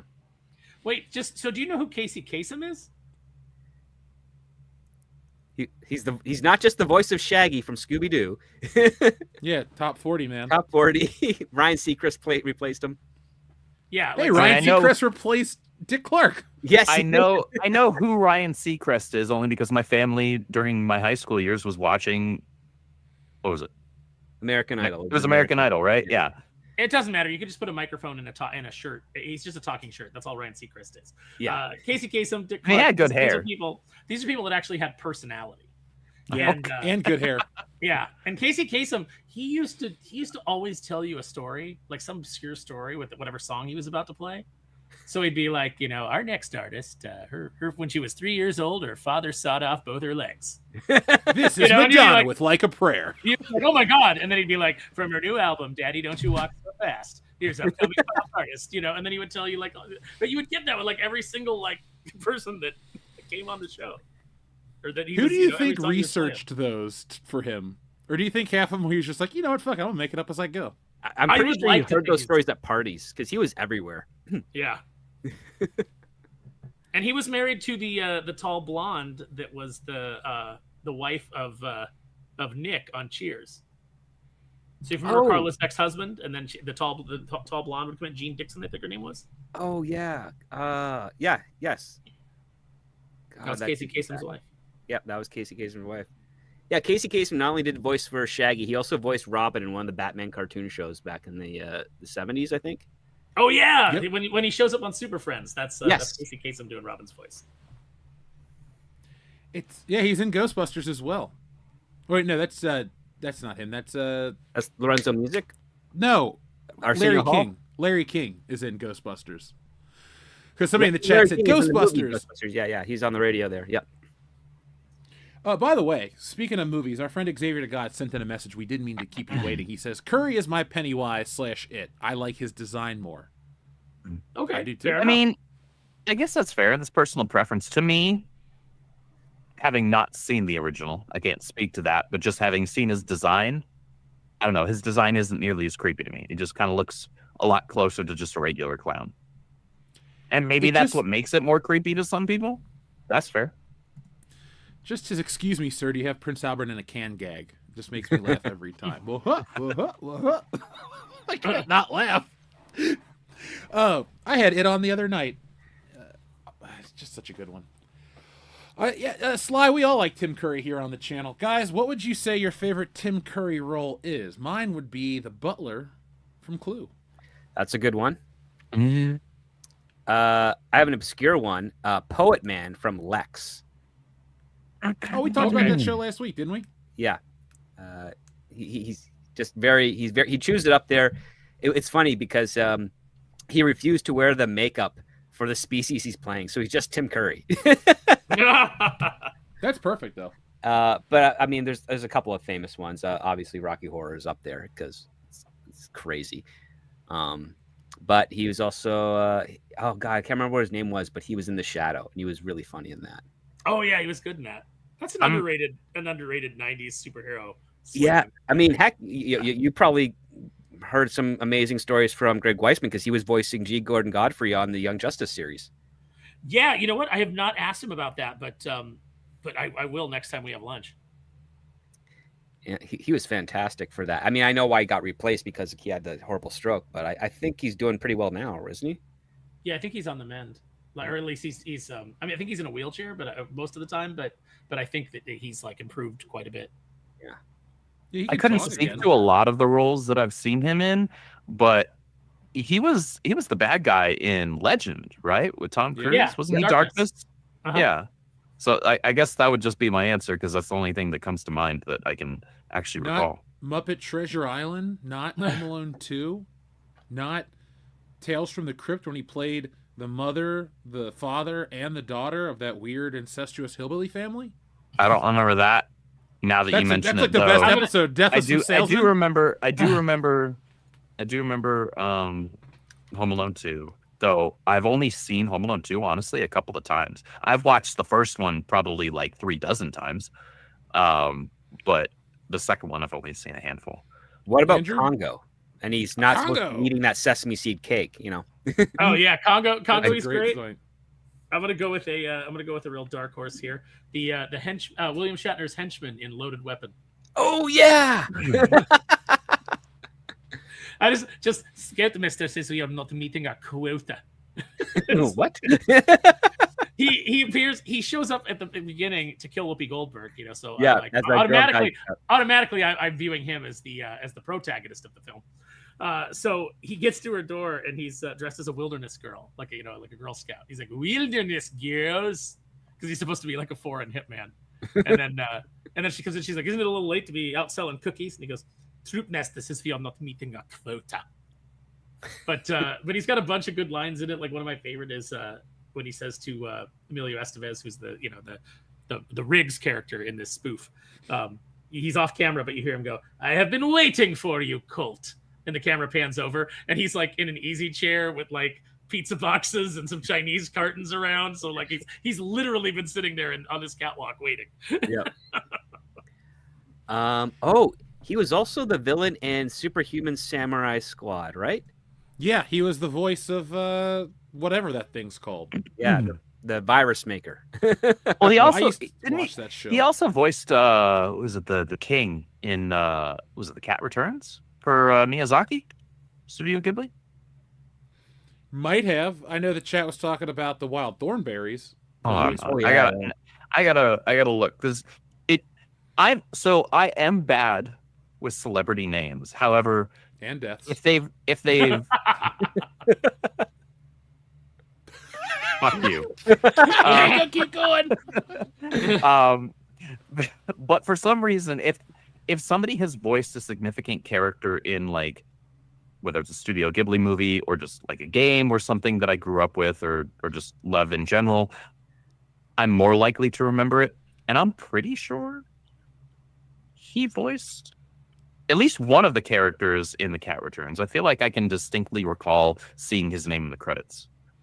I didn't see the movie The Cat Returns. I don't know why it's pretty solid. He was initially supposed to be the Joker on the Batman animated series. Yeah. And in all the articles and everything they had released, they had listed him as the Joker. And then invariably suddenly it was Mark Hamill. I've never really asked or looked into why he didn't. I can tell you why. I can tell you why too. Yeah. How come? Because they released the audio and it's shit. Yeah. Like, his performance is just not. It's like someone was holding back Tim Curry, or maybe he was just out of sync. I don't know. Like Andre Romano usually gets the best out of everybody, but yeah, I've heard the original stuff and it just does not sound right at all. And it wasn't until they did Heart of Ice that Mark Hamill said, "Hey, is there any other voices I could do?" And then could you try, maybe just do a couple lines from this character here? And Mark realized, oh, this is the Joker. And then he did basically his trickster thing. Yep. And he did the one voice he's capable of doing. Yeah. Well, that's the voice I would listen to in my head when I made the book, because in this book he's the Joker essentially. So every time I wrote the lines of dialogue, I was like, would the Joker say that? Well, it's funny that's how his audition experience was for the character, because it was very similar for oh gosh, why am I blanking all of a sudden? He voices literally everything these days in video games. Chris Pratt. No, that's movies. No, that's movies. No, Troy Baker. When he auditioned for Joker in Batman Arkham Origins, and he did a great job. He's actually, don't shoot me, he's my favorite Joker. I will not shoot you, Andrew, because Mark Hamill's the most iconic one. However, Troy Baker adds, like, he clearly is like, all right, Mark Hamill's going to be my influence, but I can't do Mark Hamill because Mark Hamill's Mark Hamill, right? And so he's like, all right, what can I do that still makes it sound like Joker, but I add something that's kind of my own to it. And he like dials up the darkness a little bit on it and the creepiness a little bit on it, and less whimsy, but while keeping some of that whimsy there. And it really worked for me. I loved it. You did a great job. I'll tell you why you're right. Because I would love to hear why I'm right. I'd like more of this. This doesn't happen very often on this show. Usually everyone's mad at me. Yeah, no, I agree with you. I agree with you. I agree with you that Troy Baker is a better. I'm going to go further and not say he's not just my favorite. I think he's a better Joker. And oh wow, you're a braver man than I. Clearly, he's riffing off of Mark Hamill, but he's more talented than Mark Hamill, and he makes better choices with the material. I heard him do a reading. I heard him do a reading of The Killing Joke at a convention years before they did the animated version. Yep. And his rendition is so much better than Mark's. Well, yeah, he because knows- then we got the stupid animated adaptation, which was awful, and it felt like Mark Hamill was just cold reading the whole thing. Yeah, and it didn't feel like he was really like getting into the like Troy did this whole thing where he went through the whole speech and then he just gets to the part where he goes, "Madness is the emergency exit." And then he starts like, but like just everything he did. And then when I heard Hamill do those same lines, I was like, oh, Troy's so much better. And from that moment on, Troy was my favorite Joker. All right. I just gained more respect for you. Not because you said that I was right, but mostly because you said that I was right. Yeah, I mean, that's fair. Arkham Origins, it's like the redheaded stepchild of the Arkham series. And I don't know why, because I think Arkham Origins is legitimately great. It's the redheaded doesn't have the stepchild. voice actors. That's part of it. That's why I didn't definitely buy a it. huge part of it. That's definitely a huge part of it. The other part being visually, it felt like graphically, I should say, is like a bit of a step back from City, and it came out after City. And that's because it was a different developer that was handling it. Yeah. They didn't have the same assets and all of that. And so it's like you kind of had to like, all right, cards as dealt, right? Story-wise, it's really good. The freaking battle against Deathstroke is way cooler than the one in Arkham Knight. And I'm someone who loves Arkham Knight, but the boss battle against Deathstroke in Arkham Knight is stupid because it's in the Batmobile. And I say that as loving the Batmobile in Arkham Knight, but I don't want the boss battle to be focused on that. I want to freaking go fisticuffs with Deathstroke. That's cool. And they did that in Arkham Origins. Yeah, and I think you needed to have the physical confrontation in Arkham Knight because that would have put the extra cherry on top of that rivalry. I tried playing Arkham Knight again recently. It's just not as great as I remember. AKA Well, not Paul that good. Dini should have been the writer on that, but they decided to go their own way, and that's how we got the story that we got. Yeah. Story wise, it was super telegraphed. Like the second I was still working, I was an assistant manager, I think, at Game Crazy at the time. And I remember the first time we saw the trailer, and I turned to my buddy, who was also a comic book guy, and I was like, I bet you folding money right now, $25, that's really Red Hood, or that's Jason Todd. He's like, you think so? And I was like, watch the trailer again. Watch their interactions. Watch the way that they're fighting each other almost like identically. They're using the same styles. He learned that from Bruce. That's got to be Todd. Yeah, and then just like the Rocksteady going like, what? No, that's not. No, we guarantee you it's not Jason Todd. Don't and try and bullshit a bullshitter. Like, yeah, and everybody immediately did the Ron Burgundy that I don't believe you and lights up the cigarette. yeah, you know, exactly. Yeah, it was like, man, come on. Who do you think you're trying to fool? I've been reading comic books since I was like 8 years old. You're dumb. But I try to enjoy it for what it is. It was one of the last games I platinumed on my PS4 because I did genuinely enjoy it. I liked the big open world. I liked the Batmobile. I just wish that certain things weren't locked into the Batmobile. I wish that I 'Cause didn't have to I liked fight. the design of it.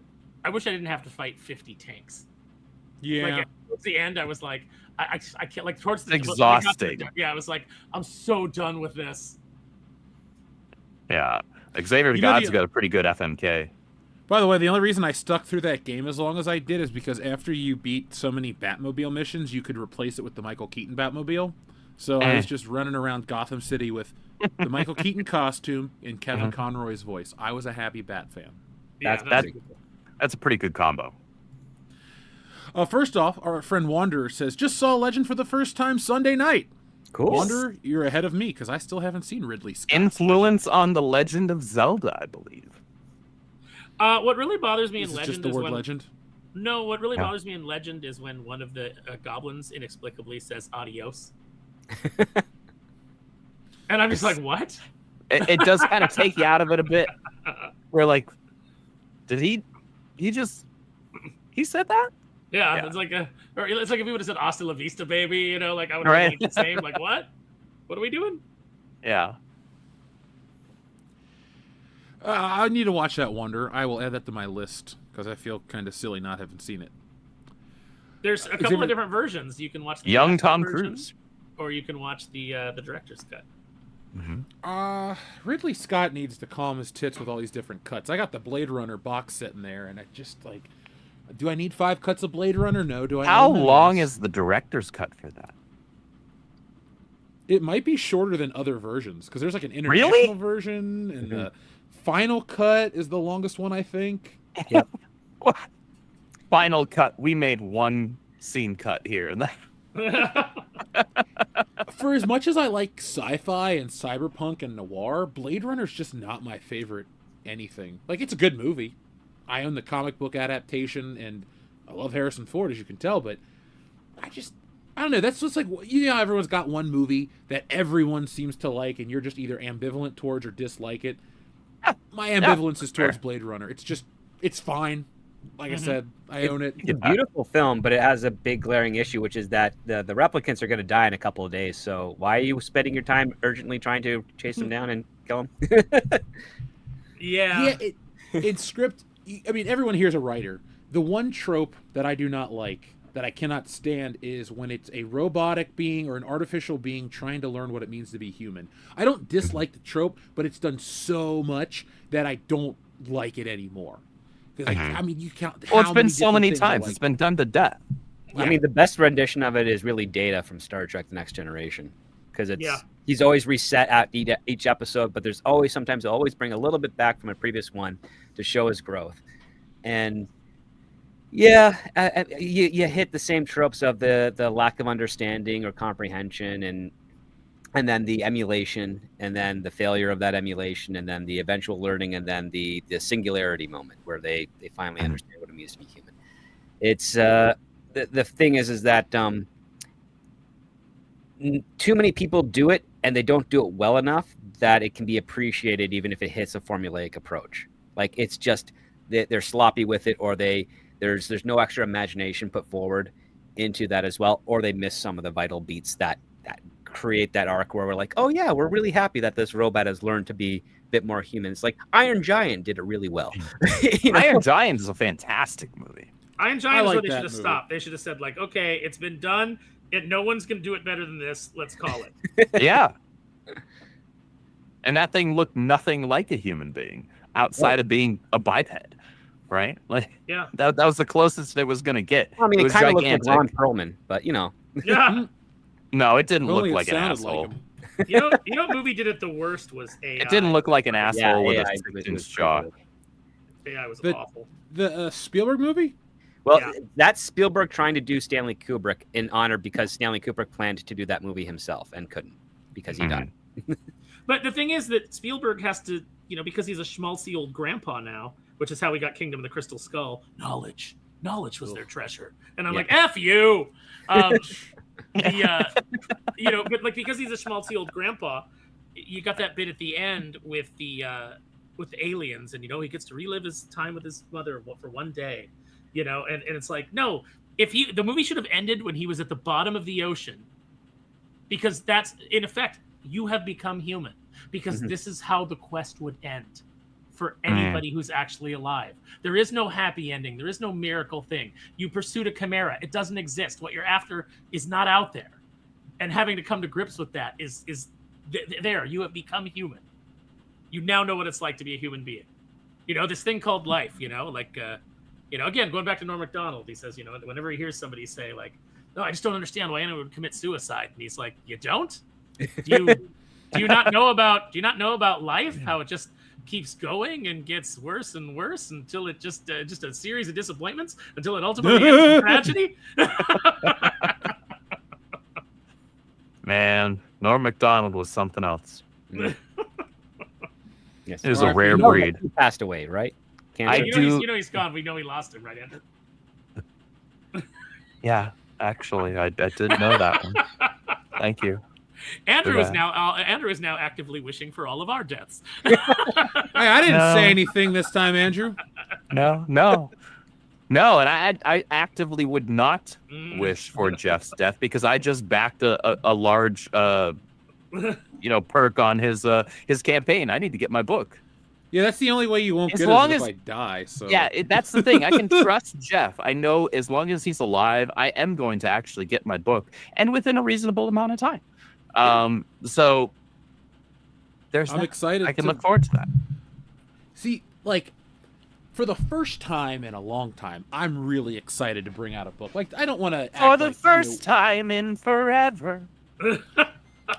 Whatever that song references, we'll go with it. Sure, I'm happy today. I don't know. Is that Beauty and the Beast? No, it's Frozen. No. It's even worse. Dude, I am so checked out of like, I don't want to say they're like lame chick movies. Don't get me wrong, because I'm not that kind of guy. But like anything that's like mildly female centric or like a musical, it doesn't even register on my radar. Like I know Wicked's out because I've seen the commercials. And okay, real quick, Aaron, you and I collect toys. SH Figure Arts, they make high-end collectibles. Why the hell are they making Wicked action figures? That shit's gonna flop hard. That's weird. Like, it does not appeal to for the most part, any casual, anybody who's not any woman who's not already a hardcore figure collector is not going to buy those. They're going to buy they're going to buy a doll or something like that if they want something like that. They'll buy whatever, like a Barbie version of that or something. Yeah, right? it's weird that they're doing that, and I am that's odd. I am so put off by that movie just because of the marketing and those two idiots on the red carpet, like constantly holding hands and crying about everything. Like I was just like, oh my god, shut up.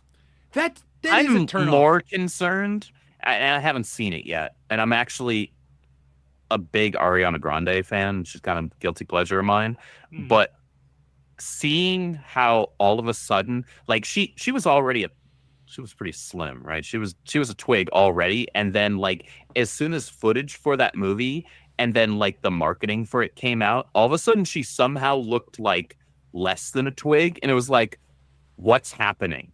How did you manage to lose 25% of all 85 pounds of you? Like, why can I count what's every happening single one of your ribs? Right? Yeah. Like there's something, and I don't mean that in a like degrading manner. I mean that in like genuine concern. Like you don't look healthy. No, Hollywood is eating you alive. Something that's going on with you is not good. Your body had a naturally very slim, very slender build, and now you are somehow emaciated on that. Yeah, and it's like, what happened? What happened here? Like that's genuinely. It could be, but this is genuinely scary.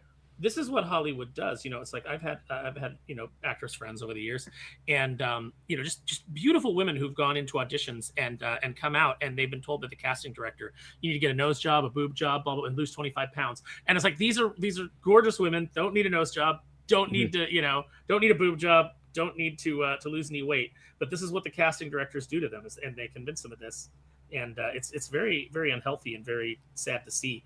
And I think it's funny. There was one point where Instagram decided that I was the world's biggest Ariana Grande fan because I watched a couple of clips of her doing voices, and I was like, man, she's really good at like mimicking people. Like, she's got such good control of her voice. What a great talent. Really good Jennifer Coolidge. Oh yeah. Jennifer Coolidge. She does a great Jennifer Lawrence. Yeah. Is that even a voice you can do? Jennifer Lawrence? Yeah, she's just so generic sounding. It's just like, oh, it's Jennifer Lawrence. And she manages to do that voice. Yeah, when you hear it, you go, oh yeah, there's Jennifer Lawrence right there. Oh, sure. But which I think to do a mundane voice like Jennifer Lawrence's is even like that's even more difficult. It's easy to do a voice that's like way over the top if you've got the range. It's harder to dial in because you don't have as like clear of a target to really shoot for. Yep. Right, like Christopher Walken, anybody can impersonate that guy. You just speak slowly, or you sound like William Shatner. But I get it. I don't even. That's how far off I am with like knowing people like Ariana Grande. I don't know shit about her besides she's famous. I think she was a singer, and she's in Wicked. And she's also a home wrecker. So there you've got that. Whose home did she wreck into? I'm not gonna get into it. Boat? I'm just being a-hole. Oh, I'm saying maybe she is. I don't know. I don't know. She what was it? Was it Davidson? Which the SNL drug addict guy? Oh yeah, the meth head. I actually lost interest in a woman when she told me that she would have sex with Pete Davidson. She's like, I don't know, I'd do him, and I was like, all right, we're done here. Yeah, I feel like she just kind of gave you a free pass to be like, all right. All right. Mm-hmm. I think she was waiting for you to say you'd have sex with Amy Schumer to see how low the bar is for each of you. But oh wow, no, my bar is high. that is a really low bar. I think even the devil himself could clear that one. Well, the worst I'm part just about glad she's not famous anymore. Yeah, the worst part about sex with Amy Schumer would be having to talk to her. No, looking at her would be because like You can close your eyes. Yeah, but you're not going to keep your eyes closed the entire time. There's going to be a portion where you're like, all right, I'm into this, and then you're curious to see what it. You're, oh God, no, and then. So Jeff, would you describe her as a double bagger, where you put a bag over your own head in case hers falls off? I was gonna say, yeah, it's a double bag and how many beers, right? There is a rumor here that Amy Schumer isn't actually Amy Schumer. It's actually just a character by Nick Swartzen. Because they look and sound just so much alike, and only when Nick Swartzen says Amy Schumer's material, he manages to make it funny, and Amy Schumer can't make it funny. I don't think Nick Swartzen has ever been accused of stealing jokes though, like Amy Schumer has. Yeah, that's true. He's somehow more original. Now, Xavier God's been patiently waiting. Fuck, Marry, Kill, Deathstroke, Red Hood, and Deadshot. I'll go last. Who's ready? I'd kill Deathstroke because he's Tara. Pretty. Yeah, him and Tara is like, yeah, no. Deathstroke. Yeah. Deathstroke on his own is actually a really cool character. You add in the Tara bit. You're like, why did you go this way? Deathstroke the Terminator. No, Deathstroke the. So let's toss him in the woodchopper. How old was Tara and what state were they in? It doesn't matter because it was still underage in every state. Okay, just curious. I'm just curious. I don't remember exactly how old she was supposed to be. I'm pretty sure it was like either the first or second year your age could officially be classified as teen. God, yeah. that was gross. Yeah, that was man. I don't really know what they were thinking with that one. Or actually, no, I don't want to know what they were thinking. Was it written by Gerard Jones? Because if that's the case, then we do know what was being done. No, that was freaking Marv Wolfman, right? Yeah, that was Wolfman. I'm pretty sure that was Wolfman. So, well, I mean, you know what? If Wolfman was trying to establish him as a villain, he did a really good job there. You know? Yeah, like that nailed it. Yeah, he definitely succeeded there. I guess F Deathshot, Mary Red Hood, because I hated Jason Todd as Robin. And I guess to be fair, I've hated a lot of at least the more recent stuff of him as Red Hood, but he's a far more interesting character as Red Hood than he ever was as Robin. I think he was a crap Robin. Yeah, just like he was absolute crap Robin. I will say Barbara Gordon is a far more interesting character as Oracle than she ever was or ever has been as Batgirl. I like her as Batgirl, but I do definitely like her more as Oracle. Mm-hmm. I would agree with that at the end of the day. So I will, just based on characters I like, I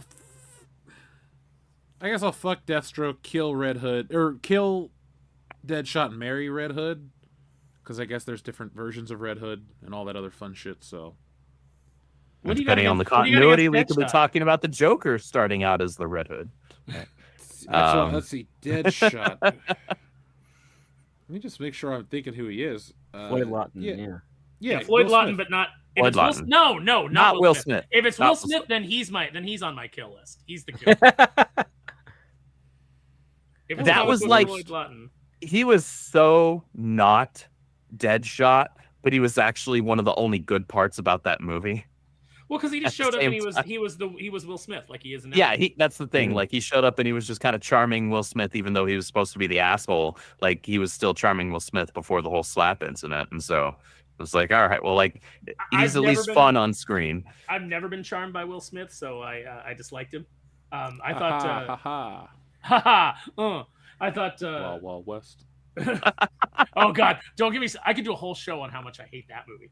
That movie's awful. I did too. I knew that movie was awful when it came out, and I was like, 11 or 12 years old, or whatever the hell I was. John Peters trying to be like, hey, let's do what Will Smith did for Men in Black for Wild Wild West. Oh no. But he got his Men in Black is a billion spider. Times better. He got his giant spider, so that was all that mattered. Yeah, he wanted that for Superman, right? Yep. Mm-hmm. That's stupid. But Will Smith only did Suicide Squad because Jada Pinkett wanted to get him and her into DC because they thought it was going to be the next big thing. because they missed out their Marvel shot, and it did not work out for them. Well, I think it worked out better for Jada Pinkett because she was on Gotham for a few seasons. Yeah, she was that great character Fish Mooney that everybody loved. Yeah, remember her? I just remembered her right now. I still haven't seen Gotham, actually, so I Good. can speak on that. No, you know what, Andrew? Let me counter script here for a second. Oh? I think that Gotham is worth watching if you want to see. Up until when? If you want to see because it sucks in the beginning hard. But like, oh, really? It gets to a point where it's so goddamn ridiculous, and it's just jamming together every single like version of Batman that you could imagine from every time period. Like you're like, what year is this supposed to be happening? Because all the cars are old, but people have cell phones. You know, it's like there's just like there's so much anachronism going on. And if you want to see, they do No Man's Land before Batman even exists. Yeah, if you want to see, if you want to see the commish, what's his name that played the Thing in those Jessica Michael Alba. Chiklis. Michael Chiklis. You want to see Michael Chiklis just wrapped in black vinyl and duct tape being the KG Beast and just laughing your ass off? I'm telling you, just drink a couple glasses of wine, just jump into like the middle of season 3 of Gotham and just be like, what the hell is happening? Based on what you just said, I feel like it would take more than a couple of glasses of wine. Like just you need a bottle. Just a bottle. Just be like warm and fuzzy. Maybe take an edible. I don't know. Just do it. Do all that makes any movie better. Yeah, just do all the things and then put on Gotham and just watch a glorious train wreck, but with a lot of people that are trying really hard. Well, I don't know about Bruno Heller. He doesn't really try hard on anything. No, but the guy that plays the Riddler, he's trying. He's trying. The guy who plays Penguin is trying. Brian McKenzie. Yeah, Brian McKenzie. Is it Brian McKenzie? Yeah, the guy that played Butch. The henchman who actually like became kind of popular. Shared a ride with him. Literally, the only interest I've ever had in watching Gotham was the fact that Cameron Monaghan has a role in it, and he plays Cal Kestis in the Star Wars Jedi Fallen Order series. Yeah, and he's pretty damn good. Mm-hmm. Yeah, like he's literally the only reason.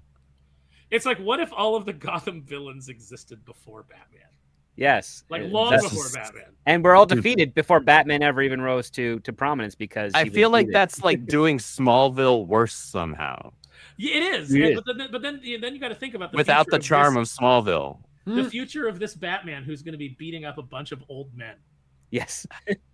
Like near geriatric age, yes, by the time. Man, that's a choice. Clone Geek Paul Rubens was in an episode of Gotham. He played the Penguin's father. That's right. Andrew Paul Rubens is dead. Yeah, we lost Paul Rubens. He did. R.I.P. Pee-wee. Gotham also has this peculiar romance between Jim Gordon and Leslie Tompkins for some reason. Only because Marina Baccarin decided to cheat on her husband with Ben McKenzie, and when she got pregnant, decided to finally divorce him and therefore marry Ben McKenzie. Don't tell me that. Don't tell me that. That's way more complicated than I had any interest in. I like her less now. She's still with Ben. So still though, yeah, that's actors for you in some My areas. statement stands. I like her less. Yep. Cheryl says, "Hey Andrew, Bob Denver is dead." Number Bob 69, Denver? please. Yes, Bob Denver. You don't know who Bob Denver is? No, I know who John Denver is. Because my mom actually got tickets to his show. Oh, okay, I'm not going to tell you who he is, but I'll tell you this: he is, at one point in time, he was more famous than John Denver. Okay. He's on a TV show. What did he do? Rerun. Oh, he hasn't done anything. He's just dead. Yeah, he died. He didn't do anything What did he controversial. do for him to be at one point more famous than John Denver? He's on a very famous TV show. An amazingly famous TV show. Now, if you sit right back, you'll hear a tale. A tale of a fateful trip. Okay, never mind. Here's your number 69 button that you requested right here. This is like that scene in The Matrix. Now, you could take the fucking red pill, right? Spend the rest of your life jacking off crying into your chai tea, green latte, what the fuck. Or you could take the blue pill. Or was it the red pill? Anyway, take the other pill and quit being a cunt. Which pill do you want me to take? Just quit being a cunt, that's what I'm saying. That's actually kind of funny. I have zero interest, actually probably less than zero interest in watching The Boys, but that was pretty funny, and probably mostly because he's a good actor. Well, when The Boys was good, it was mostly him. Nowadays, that explains everything. And I get it. Like, I don't need a lecture on comic books and politics and all this other bullshit, but like, The Boys has gone so far off the rails that it's not even entertaining anymore at times. It's just shock factor for shock factor, and Eric Kripke's got to make a point. It's like, okay, that's I already fine, watched the Snyderverse. I don't need like a dialed up version of that. Oh yeah, because they're like superheroes, pagan dudes, and there's one guy's what is he, like a gimp? They go into Batman's basement and find a gimp. Oh yeah. So he's got like a sex dungeon. There's Aquaman, of course, has a love affair with an octopus. They make fun of Captain America a lot. Actually, he's kind of brilliant to a degree. And also, because I happen to be exposed to a bunch of stuff for Vought Rising, which is about the beginnings of the super soldier serum that eventually turns a bunch of members of the world into superheroes that are then owned by a company. It's leaning very heavily on the satire. I just don't know how well it's going to play to the current audience. That's the problem. I don't know if it's going to translate well, because I got it when I was able to see, how it was shot and some of the assembly cuts, but I'm scratching my head going like, I don't know if people are going to pick up that it's satire. And then on top of that, I don't know if the final cut's going to properly convey that it's satire. Do you think a lot of people are lacking in awareness to pick up on satire, or do you think there's a portion of people who are just fed up with, like, they don't like the message no matter how well the satire is executed? A little bit of both. I was about to say that sounds like a little bit of column A and column B. Yeah, like we definitely do know that a vast majority of Western audiences don't register what satire is. They conflate it with sarcasm, sadly. And that goes back into the point where, like, when the majority of the population doesn't understand satire, it means we're living in a satirical society, and it's only something very extreme would have to occur to kind of shake them out of that and then recognize what it is. So yeah, that's going to be something. But yeah, I think it has more to do with the fact that there's other people have different priorities right now, and a streaming service and a streaming show is kind of just background noise for most people these days. There's a lot of other stuff going on. Nobody's talking about it anymore. Like I don't hear anybody talking about it at all. No, and I don't think it's going to really kind of. I even with the next two, there's 3 spinoffs to The Boys. There's Vought Rising, there's the V University, and then there's a third one. And I don't think it's either any of them are ever going to like trend properly on social media in the way that Amazon wants them to. Yeah, I'm over it. I don't like spin-offs mostly. Like, I get it that it's like, well, it's based on this thing, but the world of X is never as interesting as the thing. Like, we learned this with John Wick this year. Oh, John Wick from the world, or Ballerina from the world of John Wick. It's going to be great. No, it wasn't. I still want to see that, actually. It's worth watching. I mean, it's all right. Yeah. Lower Nick. I heard it wasn't great. I heard it was okay. From some people, heard it was not good from other people. I liked it more than I. It's one of those. John Wick 4. I can tell you that much. Ooh, I won't take it that far, sir. Interesting. Okay, I like John Wick 4. I was bored out of my mind in John Wick 4.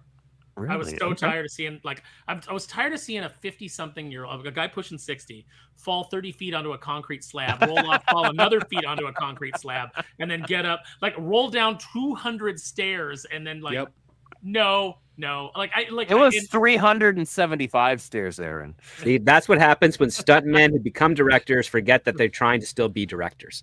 That's right. You know what? You're right, Andrew. Rolling down 220 stairs, that'll hurt you bad. But once you roll down the 225th stair to the 375th stair, you're bouncing right back. It's like you've been reset. That's exactly. Yeah. I enjoyed the hell out of that movie. I was bummed in the way that it ended, but like I still enjoyed the movie, and I like the universe and some of the background stuff enough that I do want to still watch the ballerina. Because the trailers looked cool. Granted, that sometimes doesn't always say everything. But it's one of those things that I haven't heard anything remotely bad enough from people whom I trust for me to be like, yeah, I'm not going to waste 2 hours of my life. You're not going to be particularly invested in her as a character, because there's not much character there. But you're getting to watch action and stylish set pieces and Anna de Armas. So like if you go into it with that expectation that like I'm going to watch a pretty girl, in cool locations, fighting a bunch of people. So I could have a couple glasses of wine, pop some popcorn, and at least be like, all right, well, that looks cool. Yeah. Good enough for me.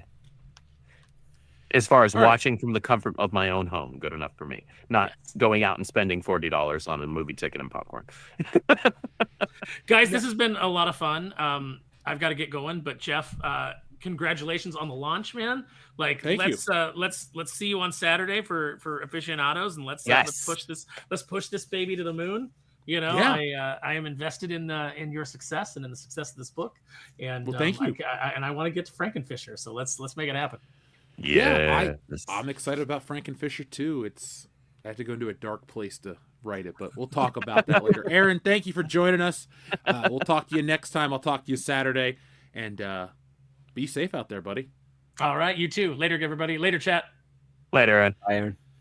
Now, guys, it's funny he said that because I was going to read these next two messages, check in with the campaign, and then we were going to go on home because it's an early day for everyone involved tomorrow. So, Xavier to God says, fuck, marry, kill, Hancock, Men in Black 2, Suicide Squad.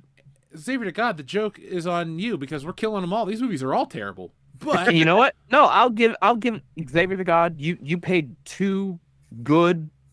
Oh wow, saying good American dollars is hard right now. This just economy. Say $2. Okay. You paid $2 from your own bank account. Thank you for that.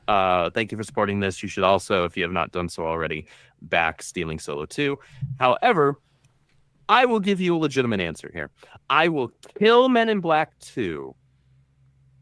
I will F Hancock, and I will marry Suicide Squad 16. Hancock was actually a fun movie. At the third act got a little iffy, but it was up until then it was fun, and then it was just kind of like, all right, well let's just finish it. Suicide Squad 2016, literally no other reason than Margot Robbie. She was a great Harley. I love her as Harley. I genuinely love her as Harley. That movie is not good. In fact, not only not good, it's bad. It's a bad movie. But I will rewatch it for no other reason than Margot Robbie's Harley Quinn. And like I mentioned before, Will Smith played a fun Floyd Lawton. Even though it was not really written as Floyd Lawton. It was just Will Smith playing Will Smith in an action movie. And the third act was dumb. It was like the most cookie cutter. It was like, hey, let's find the most memeable cookie cutter generic ending to a comic book movie that we can possibly think of, and let's do that. And it's exactly what they did. Like, we had all of the jokes already at that point in 2016, of like, oh, like big light in the sky, and they were like, let's do a big light in the sky, and it was like, let's have what's her name? Evangeline, no, whatever. I can't remember her Cara name. Delevingne. Cara Delevingne, thank you. Eyebrow model. Just dance in the middle of the blue beam. I remember that. All right. Yeah. I will say one of the coolest looking transformations I've ever seen in any comic book movie was that scene in the like the office where she transforms into the Enchantress with like the Enchantress's like magical spirit arm and fingers like interlink and wrap on hers, and she transforms. Like, that was actually genuinely cool. I was like, oh, I didn't expect that. That looked really cool. The movie's still crap, but that looked cool. The Iyer cut is only better edited, but it's still the same movie. I'm just gonna throw that out there because I was there on set. I am not under any illusions that his cut like is better by any measure of significance. Well, I'm glad I don't have to sit through it. That's all I can say. It's just I want to be positive, and I want everyone to get what they want in life, but I'd rather see the Schumacher cut of Batman Forever because apparently it's also pretty neat. I mean, I I want to see it actually too. like Batman Forever, so It's Same. ahead of you its know, game. I'd be more or less just curious to see, oh, well, how was it different then? Because I actually like that movie. It's not like Batman and Robin, where it's like there are things that I look back on and genuinely still enjoy because they're deliberately goofy, and I kind of appreciate that. But that one's not good. But Batman Forever, I genuinely like that movie. No, I think it's most really people good. mistake it for and Robin. They do. Probably. Because Batman Probably. Forever is about digital identity theft and the obsession of essentially a new media like social media or Mhm. 3D, in this case, 3D television. That is all Yeah. used to collecting your data to use against you. It's like, oh, wow, Yeah. that's so relevant today. That's very in topical. In 2025. 2025, yeah. 30 Year of years our Lord. after the fact. And that's not a plot by Akiva Goldsman. That was actually a plot from the original writers. Akiva just changed some character names and reorganized some of the script, and then took credit for the success of Batman Forever, which got him Batman and Robin. And then you got to see how really creative he was. Which Yeah, was, he's so spoiler alert, talented. not very. Yeah.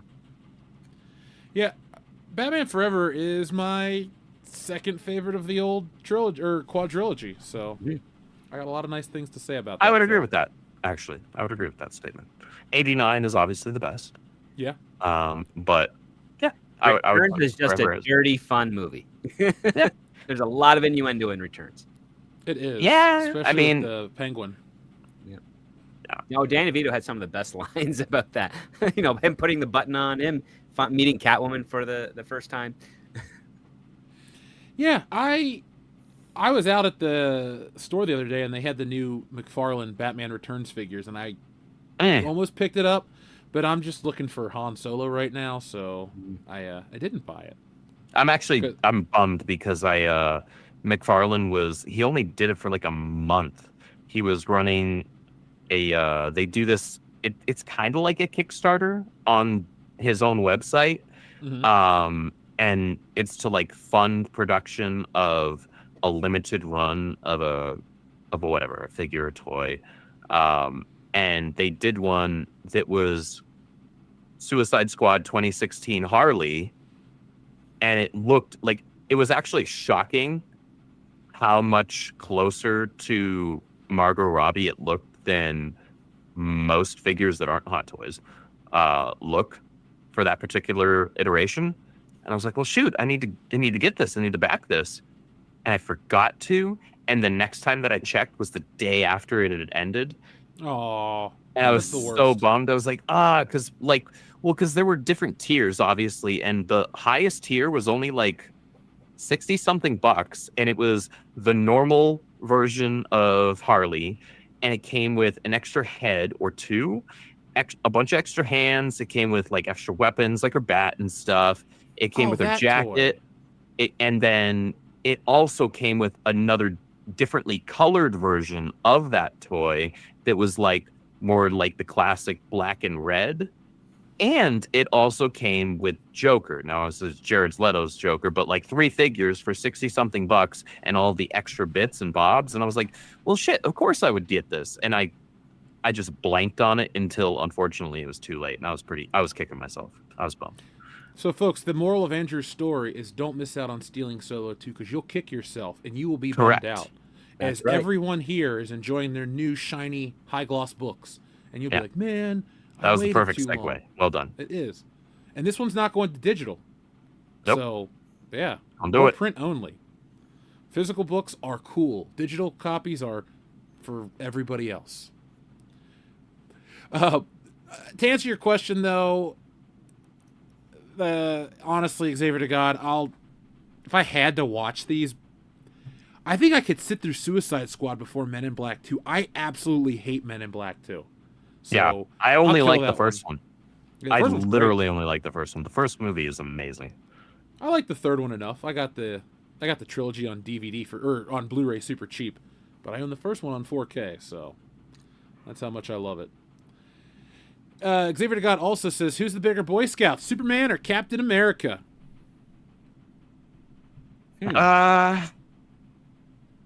I mean, personality-wise, they're very analogous to each other. Just like everything else about them is very different. So they're kind of equivalents to each other in terms of being Boy Scouts in their respective universes. That's a good point. Yeah.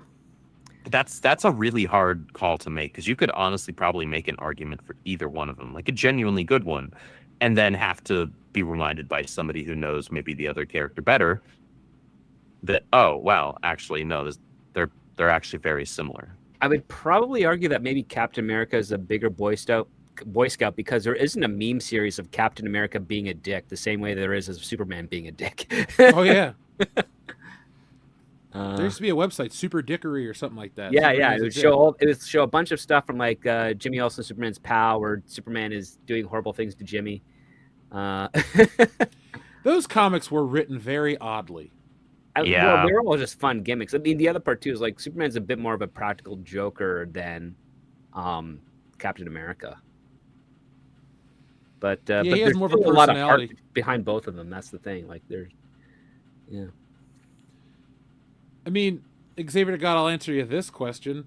Who do I want to see more in a movie these days? It would be Superman, because Captain America is no longer Captain America, so That's right. he's just Sam Wilson. We already had some fantastic Captain America films in fairly recent history. You know, First Avenger and Winter Soldier are pretty awesome Yeah, movies. they as really far as are. I'm considered. Yep. I even think the first Captain America is a serviceable to good movie. It just isn't as good as the other. I love it. I adore First Avenger, but Winter Soldier is pretty solidly my favorite MCU film. So, Andrew, when we launch, I don't know exactly what day I'm doing it, but when I launch Bracket Battle as its own show, I think the inaugural episode is going to be the MCU, just because there's so many. There's a lot of them there. Choices. It's almost 40 films. Yeah. Yeah, we need 32 per Bracket Battle. So, All right, I'll be there. I if might get call an you invite. guys. I might call you guys up to be on the show with me on that one, because I'll do it. the WCBS guys are just gonna be like, well, I don't like Marvel anymore, and I'm like, well, we kind of have a whole show to do about. these I was movies. gonna say, like, I don't like the MCU movies, sans Thunderbolts, anymore either. But like, I still loved all the other ones, or at least a lot of the other ones pre-Endgame, right? So like, I'm happy to talk about that, and I've seen most of the ones since. Still, I still haven't seen the Marvels, and I don't plan to. I haven't seen Brave New World, and I don't plan to. Yeah, lucky. And what's the other one? I think Eternals. I think those are the Did only you- three that I haven't seen. You saw Fantastic Four? Oh, that's right. Fantastic Four came out. Nope, Oh, I haven't yeah, seen yeah, that yeah. one yet either. Even though I've actually heard that one's actually fine. It is fine. It yeah. does lean on to a haven't lot of some of the comic book gimmickry of the Fantastic Four, with some of the ridiculous plans, is definitely incorporated into the movie without thinking ahead of why that's not plausible. So it has Why that, that's not going to actually work in this series. why that also has movie. that fun. It has that little bit of that old tropey, pulpy sci-fi, fantastical, whimsical element to it, which unfortunately I have to say never aligned with how the MCU was. So, No. but it's a good thing that it takes place in a different Earth that's not grounded into what we saw with Tony Stark and Steve Rogers and Thor in those days. Yeah. You know, you can. It's got some room there, but yeah, it's serviceable. It's not the worst Fantastic Four film, but it's not No. the best either. No, Would you I say still the haven't. Rise of the I still Silver haven't Surfer watched that or Fan Four Stick. Oh yeah, Fan Right. Four Stick's the And worst. Four one. Stick is the worst. Yeah. I turned it off. I forgot. I still haven't watched it. I heard immediately just a visceral response from literally everybody that I knew. And it was a rare instance of like where I was like, maybe someday I'll be bored enough that I'll watch this and for whatever reason not have anything else that I could default to. But everybody I know at the time was like, this ain't it. This is bad. And It's so I was like, trash. you know what? I'm okay. I'm good. I already wasn't interested beyond what's her name being cast as Sue, even though she didn't really look like Sue, but I Kate like the Morrow? actress. Yeah, Kate Morrow. Like I like her, but I don't like her enough to watch a bad movie for her. Like I liked her in Shooter and in the first season of House of Cards, I think. Yep. But beyond that, I was like, I'm Did not she going to get watch this pushed onto movie the for you. train platform? Was that her? I can't remember. I don't. Because I I don't watched remember. the first season. That was a of House of long Cards, time like- ago. yeah, a long time ago. So, all right, let's check it with the campaign now, folks. You're not going to get a bunch of alien singing. I'm sorry, we didn't get the thing, but we're only 2 away from getting to the 50% mark. So that'd be kind of cool if we could hit that. And I'll do one song. You guys can pick the stupid Star Wars song I'll sing, what it could be. So, real quick, folks, we've only been live for 2 hours and change, and we're already here. This isn't, our real goal. Our real goal is a lot more than that, but we're going to get there. But here we are, Stealing Solo, The Power of the Farce. Now, as you know, this is a story that follows up the first book after a group of disgruntled Star Wars fans kidnap Harrison Ford and force him to remake Star Wars in their basement. Well, Mark Hamill, spurned on by the jealousy that Harrison Ford receives for the fame he receives, kidnaps the kidnappers in an attempt to write his own story. And, well, hilarity ensues. It's one part Killing Joke, it's one part Last Jedi parody, and one part, 10 parts hilarity. But right now you can see the book on Kickstarter, folks. It's only available for 29 more days. It will close out on December 11th. That will be on a Thursday night for the WCBS podcast. So you can join us for the closeout stream in a month. But you're going to be seeing me all over the internet, all over. I'll go anywhere to talk about this book. Grand Central Station. I'll stand outside and hand out flyers about Stealing Solo 2. But, folks, you can get all kinds of awesome stuff here. I'm going to be adding another tier. It's going to be both books, just the new ones. That way you can get those in a combo easier like that.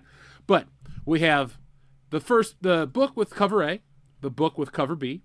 We also have a big poster. I'm trying something new to see if you guys are interested in that. But combos are where it's at. You can get the book, a shirt, and a poster. And that's one of our more popular tiers right now. We also have the collector's bundle, which is 2 shirts, 2 books, and 2 posters. And we also have the deluxe collector's bundle, which is 3 books, 3 shirts, and 3 posters, all new designs. Now, surprisingly, the Stealing Solo box is a hit so far. It's only got 10 available, and we're already 30% sold through, so that's cool. And there's also the Jeff Hicks box, which is literally everything I've done. But, folks, we have all kinds of fun games and stuff to do with this campaign. So, we're almost to the keychain perk, which is just a free keychain. It's a plastic one of the logo. But you're going to get bonus magnets and all kinds of stuff every tier we go up. So at 100 backers, you get the Nick magnet. Then you get me at 200, Lightsaber at 3, Kendo Ren at 4, Poster A at 5, Dion in the Space Whale, 6, 700, you get the cover B, 8 and 9 are surprises, and 10, you get the almighty Mark magnet. Now, folks, these will be just like the Phantom Menace magnets. They'll be fun, little kitschy cutout magnets featuring the characters from the books. You can put them on your refrigerators. I am on my own refrigerator. It's kind of weird, but whatever. But it doesn't end here. There is more to unlock. Once we start getting up into here, the 800-900s, I will then announce what these secret tiers are, but they're going to be big ones. And we have even more financial goals for this because I want to turn this into more of a business opportunity. And I want to take the guys somewhere for the channel. So we'll talk about that on Thursday night. Help us reach those goals. Because here's the thing. You're going to go on those journeys with us. This isn't going to be Jeff and Nick off somewhere. This is going to be the guys. I want to take them on a drinking trip across Europe as a thank you for 10 years of the show. Yeah, so we need to hit some big numbers, but I want to do stuff like that because, I mean, that's a decade. And even Kendo, who's just a fan that became a lifelong friend, 7 years, and I thought it'd be something cool. And I know you guys are all broad, you know? Hell, if we hit that goal number, if you're in the right country, I might deliver your book to you. You might be the lucky fan. Oh, so, shoot. Yeah. And I have all sorts of videos I'm producing about this campaign, this book, the project. I'm not just going to go back to talk about other stuff. I'm actually going to give you a look at the creator side of me, how I operate, what I work with. You know, this is the iPad I drew the comic on. Whoop-de-doo. But yeah, there's all kinds of fun stuff. And as you guys know, I'm a diehard fan of this medium. It's not just about liking Spider-Man. It's a fan of the art form itself. And so I made this one a little more cinematic than the first Stealing Solo. But then again, I'm always evolving and learning. Hell, Stealing Solo 1, for the hit that it is, came out in 2019. That's a long time ago. But I've been doing other stuff. 6 years ago. Yeah, but you've got a sequel to it coming out faster than a sequel to The Rise of Skywalker, so you're good. Yes! And my personal goal, which I'll definitely hit because I'm more than 2/3 of the way there, is to have my trilogy done before Spaceballs 2 comes out. I was about to say that not only that, but honestly, I'm willing to bet that Frankenfisher and therefore the wrap up to your trilogy will be out before GTA 6 and Elder Scrolls 6. So I will. Hey, I can tell you this for sure. My campaign will be up and ready before GTA 6. You know what I should do? I should make the next campaign, will I get this book out before GTA 6? Because, like, this book, Stealing Solo 2, you'll have had it for months before GTA 6 comes out. But I might be able to get Frankenfisher to crowdfunding before GTA 6. That's my new plan. So thank you. Let's do it. Is there any way we could set up like a live counter on YouTube, like on like the community post? That would be fun. How many days before Stealing Solo 3 hits the campaign, and then you have next week how many days before GTA 6 gets finally released? I think we need to look make at that widget. Let's do it. Let's do it. I think that's fun as hell. Taking out the notebook right now because that's a great idea. Did you happen to like take any record any like time lapses when you were doing your panels and your pages? Every page I have a video of. Excellent, because that's fun stuff. I think you can like edit together and post as like shorts and reels across all social media, and then link your campaign in the post. Do that. Yeah, I'm writing that down too. I'm not the boss of you, but I'm telling you to do that. Because that's stuff that I enjoy seeing and that catches my eye as a buyer, as a fan of art, and as a reader. Yeah, I want to move a lot of copies of this book. I want us to get into the 6 figures multiple times over so we can do all kinds of stuff. So if I got to draw on a stream or make videos of me drawing or all this other fun stuff, hey, go for it. I didn't realize people liked it. I'm just usually sitting here because I got this. Well, it's over there. I'm not going to grab it. But I have this drawing board I use. It's this giant thing I bought. It's like a Spider-Man wall painting, but it's like on a flat board. So I use that to draw on. And I just sit here and work on my pages. So I'll share some videos with you guys. What do you want to see? Covers or what? Well, anything really, because all that stuff is really soothing. What's been weird is that the last week I've been getting all these YouTube recommendations for people that are restoring like steel die-cast Batmobiles from the 60s all the way up into the late 90s. And it's just a guy taking apart a broken Batmobile, cleaning it up, repainting it, fixing and repairing the parts and putting it back together. And it's like, wow, this is really relaxing. That's cool. I sent you a message to what had popped up in my feed literally as you were talking about that. I love those old restoration videos. I happen to be watching one on an X-Wing. Oh, yeah. That's a great one. Nice. That's awesome. But, folks, I will take you on more of that journey. I'd like to thank everybody who made this a possibility, who made the first book a hit, and who's going to help make the second one a hit. I am beyond excited to do more of these. Frankenfisher, I have other ideas for other stories, all kinds of stuff. Believe me, I'm more than a one-note guy. But, yes, we need to ask Harrison Ford about Stealing Solo and telling us to fuck off. I would love to be able to make the first 2 movies a reality because Frankenfisher, we don't have the budget for that. I know you're thinking Harrison Ford, but like, if you actually read the shit he says, he takes on independent roles and stuff that he's interested in. Like, he doesn't only do $30 million movies or 20 or whatever his fee is. I can't imagine he gets like $60 million up front for anything that's not Indiana Jones. Yeah. So all I'll say is this, folks. Keep putting it out there. We're going to make it happen. I have literally not tried to make it a movie. I've just tried to make these books the best I can. But we'll do that. We'll take it. We'll put it out there, and we'll make it happen.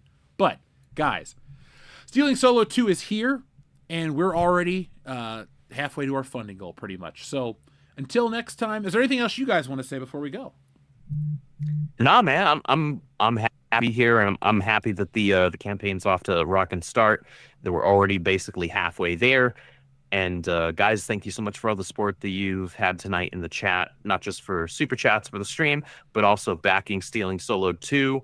Please tell your friends and family about it. Share it in whatever Discord channels you're a part of. And hopefully we'll be able to get Jeff on to a bunch of good streams to get in front of even more eyes so we can see this thing really, really soar. Absolutely. I will go go out there and anywhere to support promote Stealing Solo 2. Yeah, do it as it's Veterans Day. Support your veterans by buying them a copy of Stealing Solo: Power of the Fart. There you go. Man, that is expert marketing twist if I've ever heard one. Hey, soldiers like to laugh too, and they also I respect have it. issues with Star Wars. So. I respect it. Dude, soldiers used to read comic books, and I don't mean just in the war. I was looking at an old Spider-Man, and it said, it was sad too. I don't want to end the show on a sad note, but it was talking like some soldier in Korea, right? That would have no early Vietnam or whatever it was. He wrote a Vietnam, yeah, because 63 for Spider-Man, yeah. He wrote a letter to Marvel to get put in the book, and they told him that it was going to be in like issue 50 or 8 or something, but the guy had died, and his fellows in the military had written a letter to Marvel, and then they printed that as well. It was really like bizarre thing, but soldiers and comic books and stuff have always gone hand in hand. So yep. But yes, Jamie, tell 2 friends, and they'll tell 2 friends, and so on and so on and so on. But folks, thank you for watching. You'll be hearing a lot more about this campaign as we're crossing goals and breaking records. But until Thursday night, actually I'll be back tomorrow with a video. But until then, folks, be smart, be safe, be cool, but always be excellent to each other.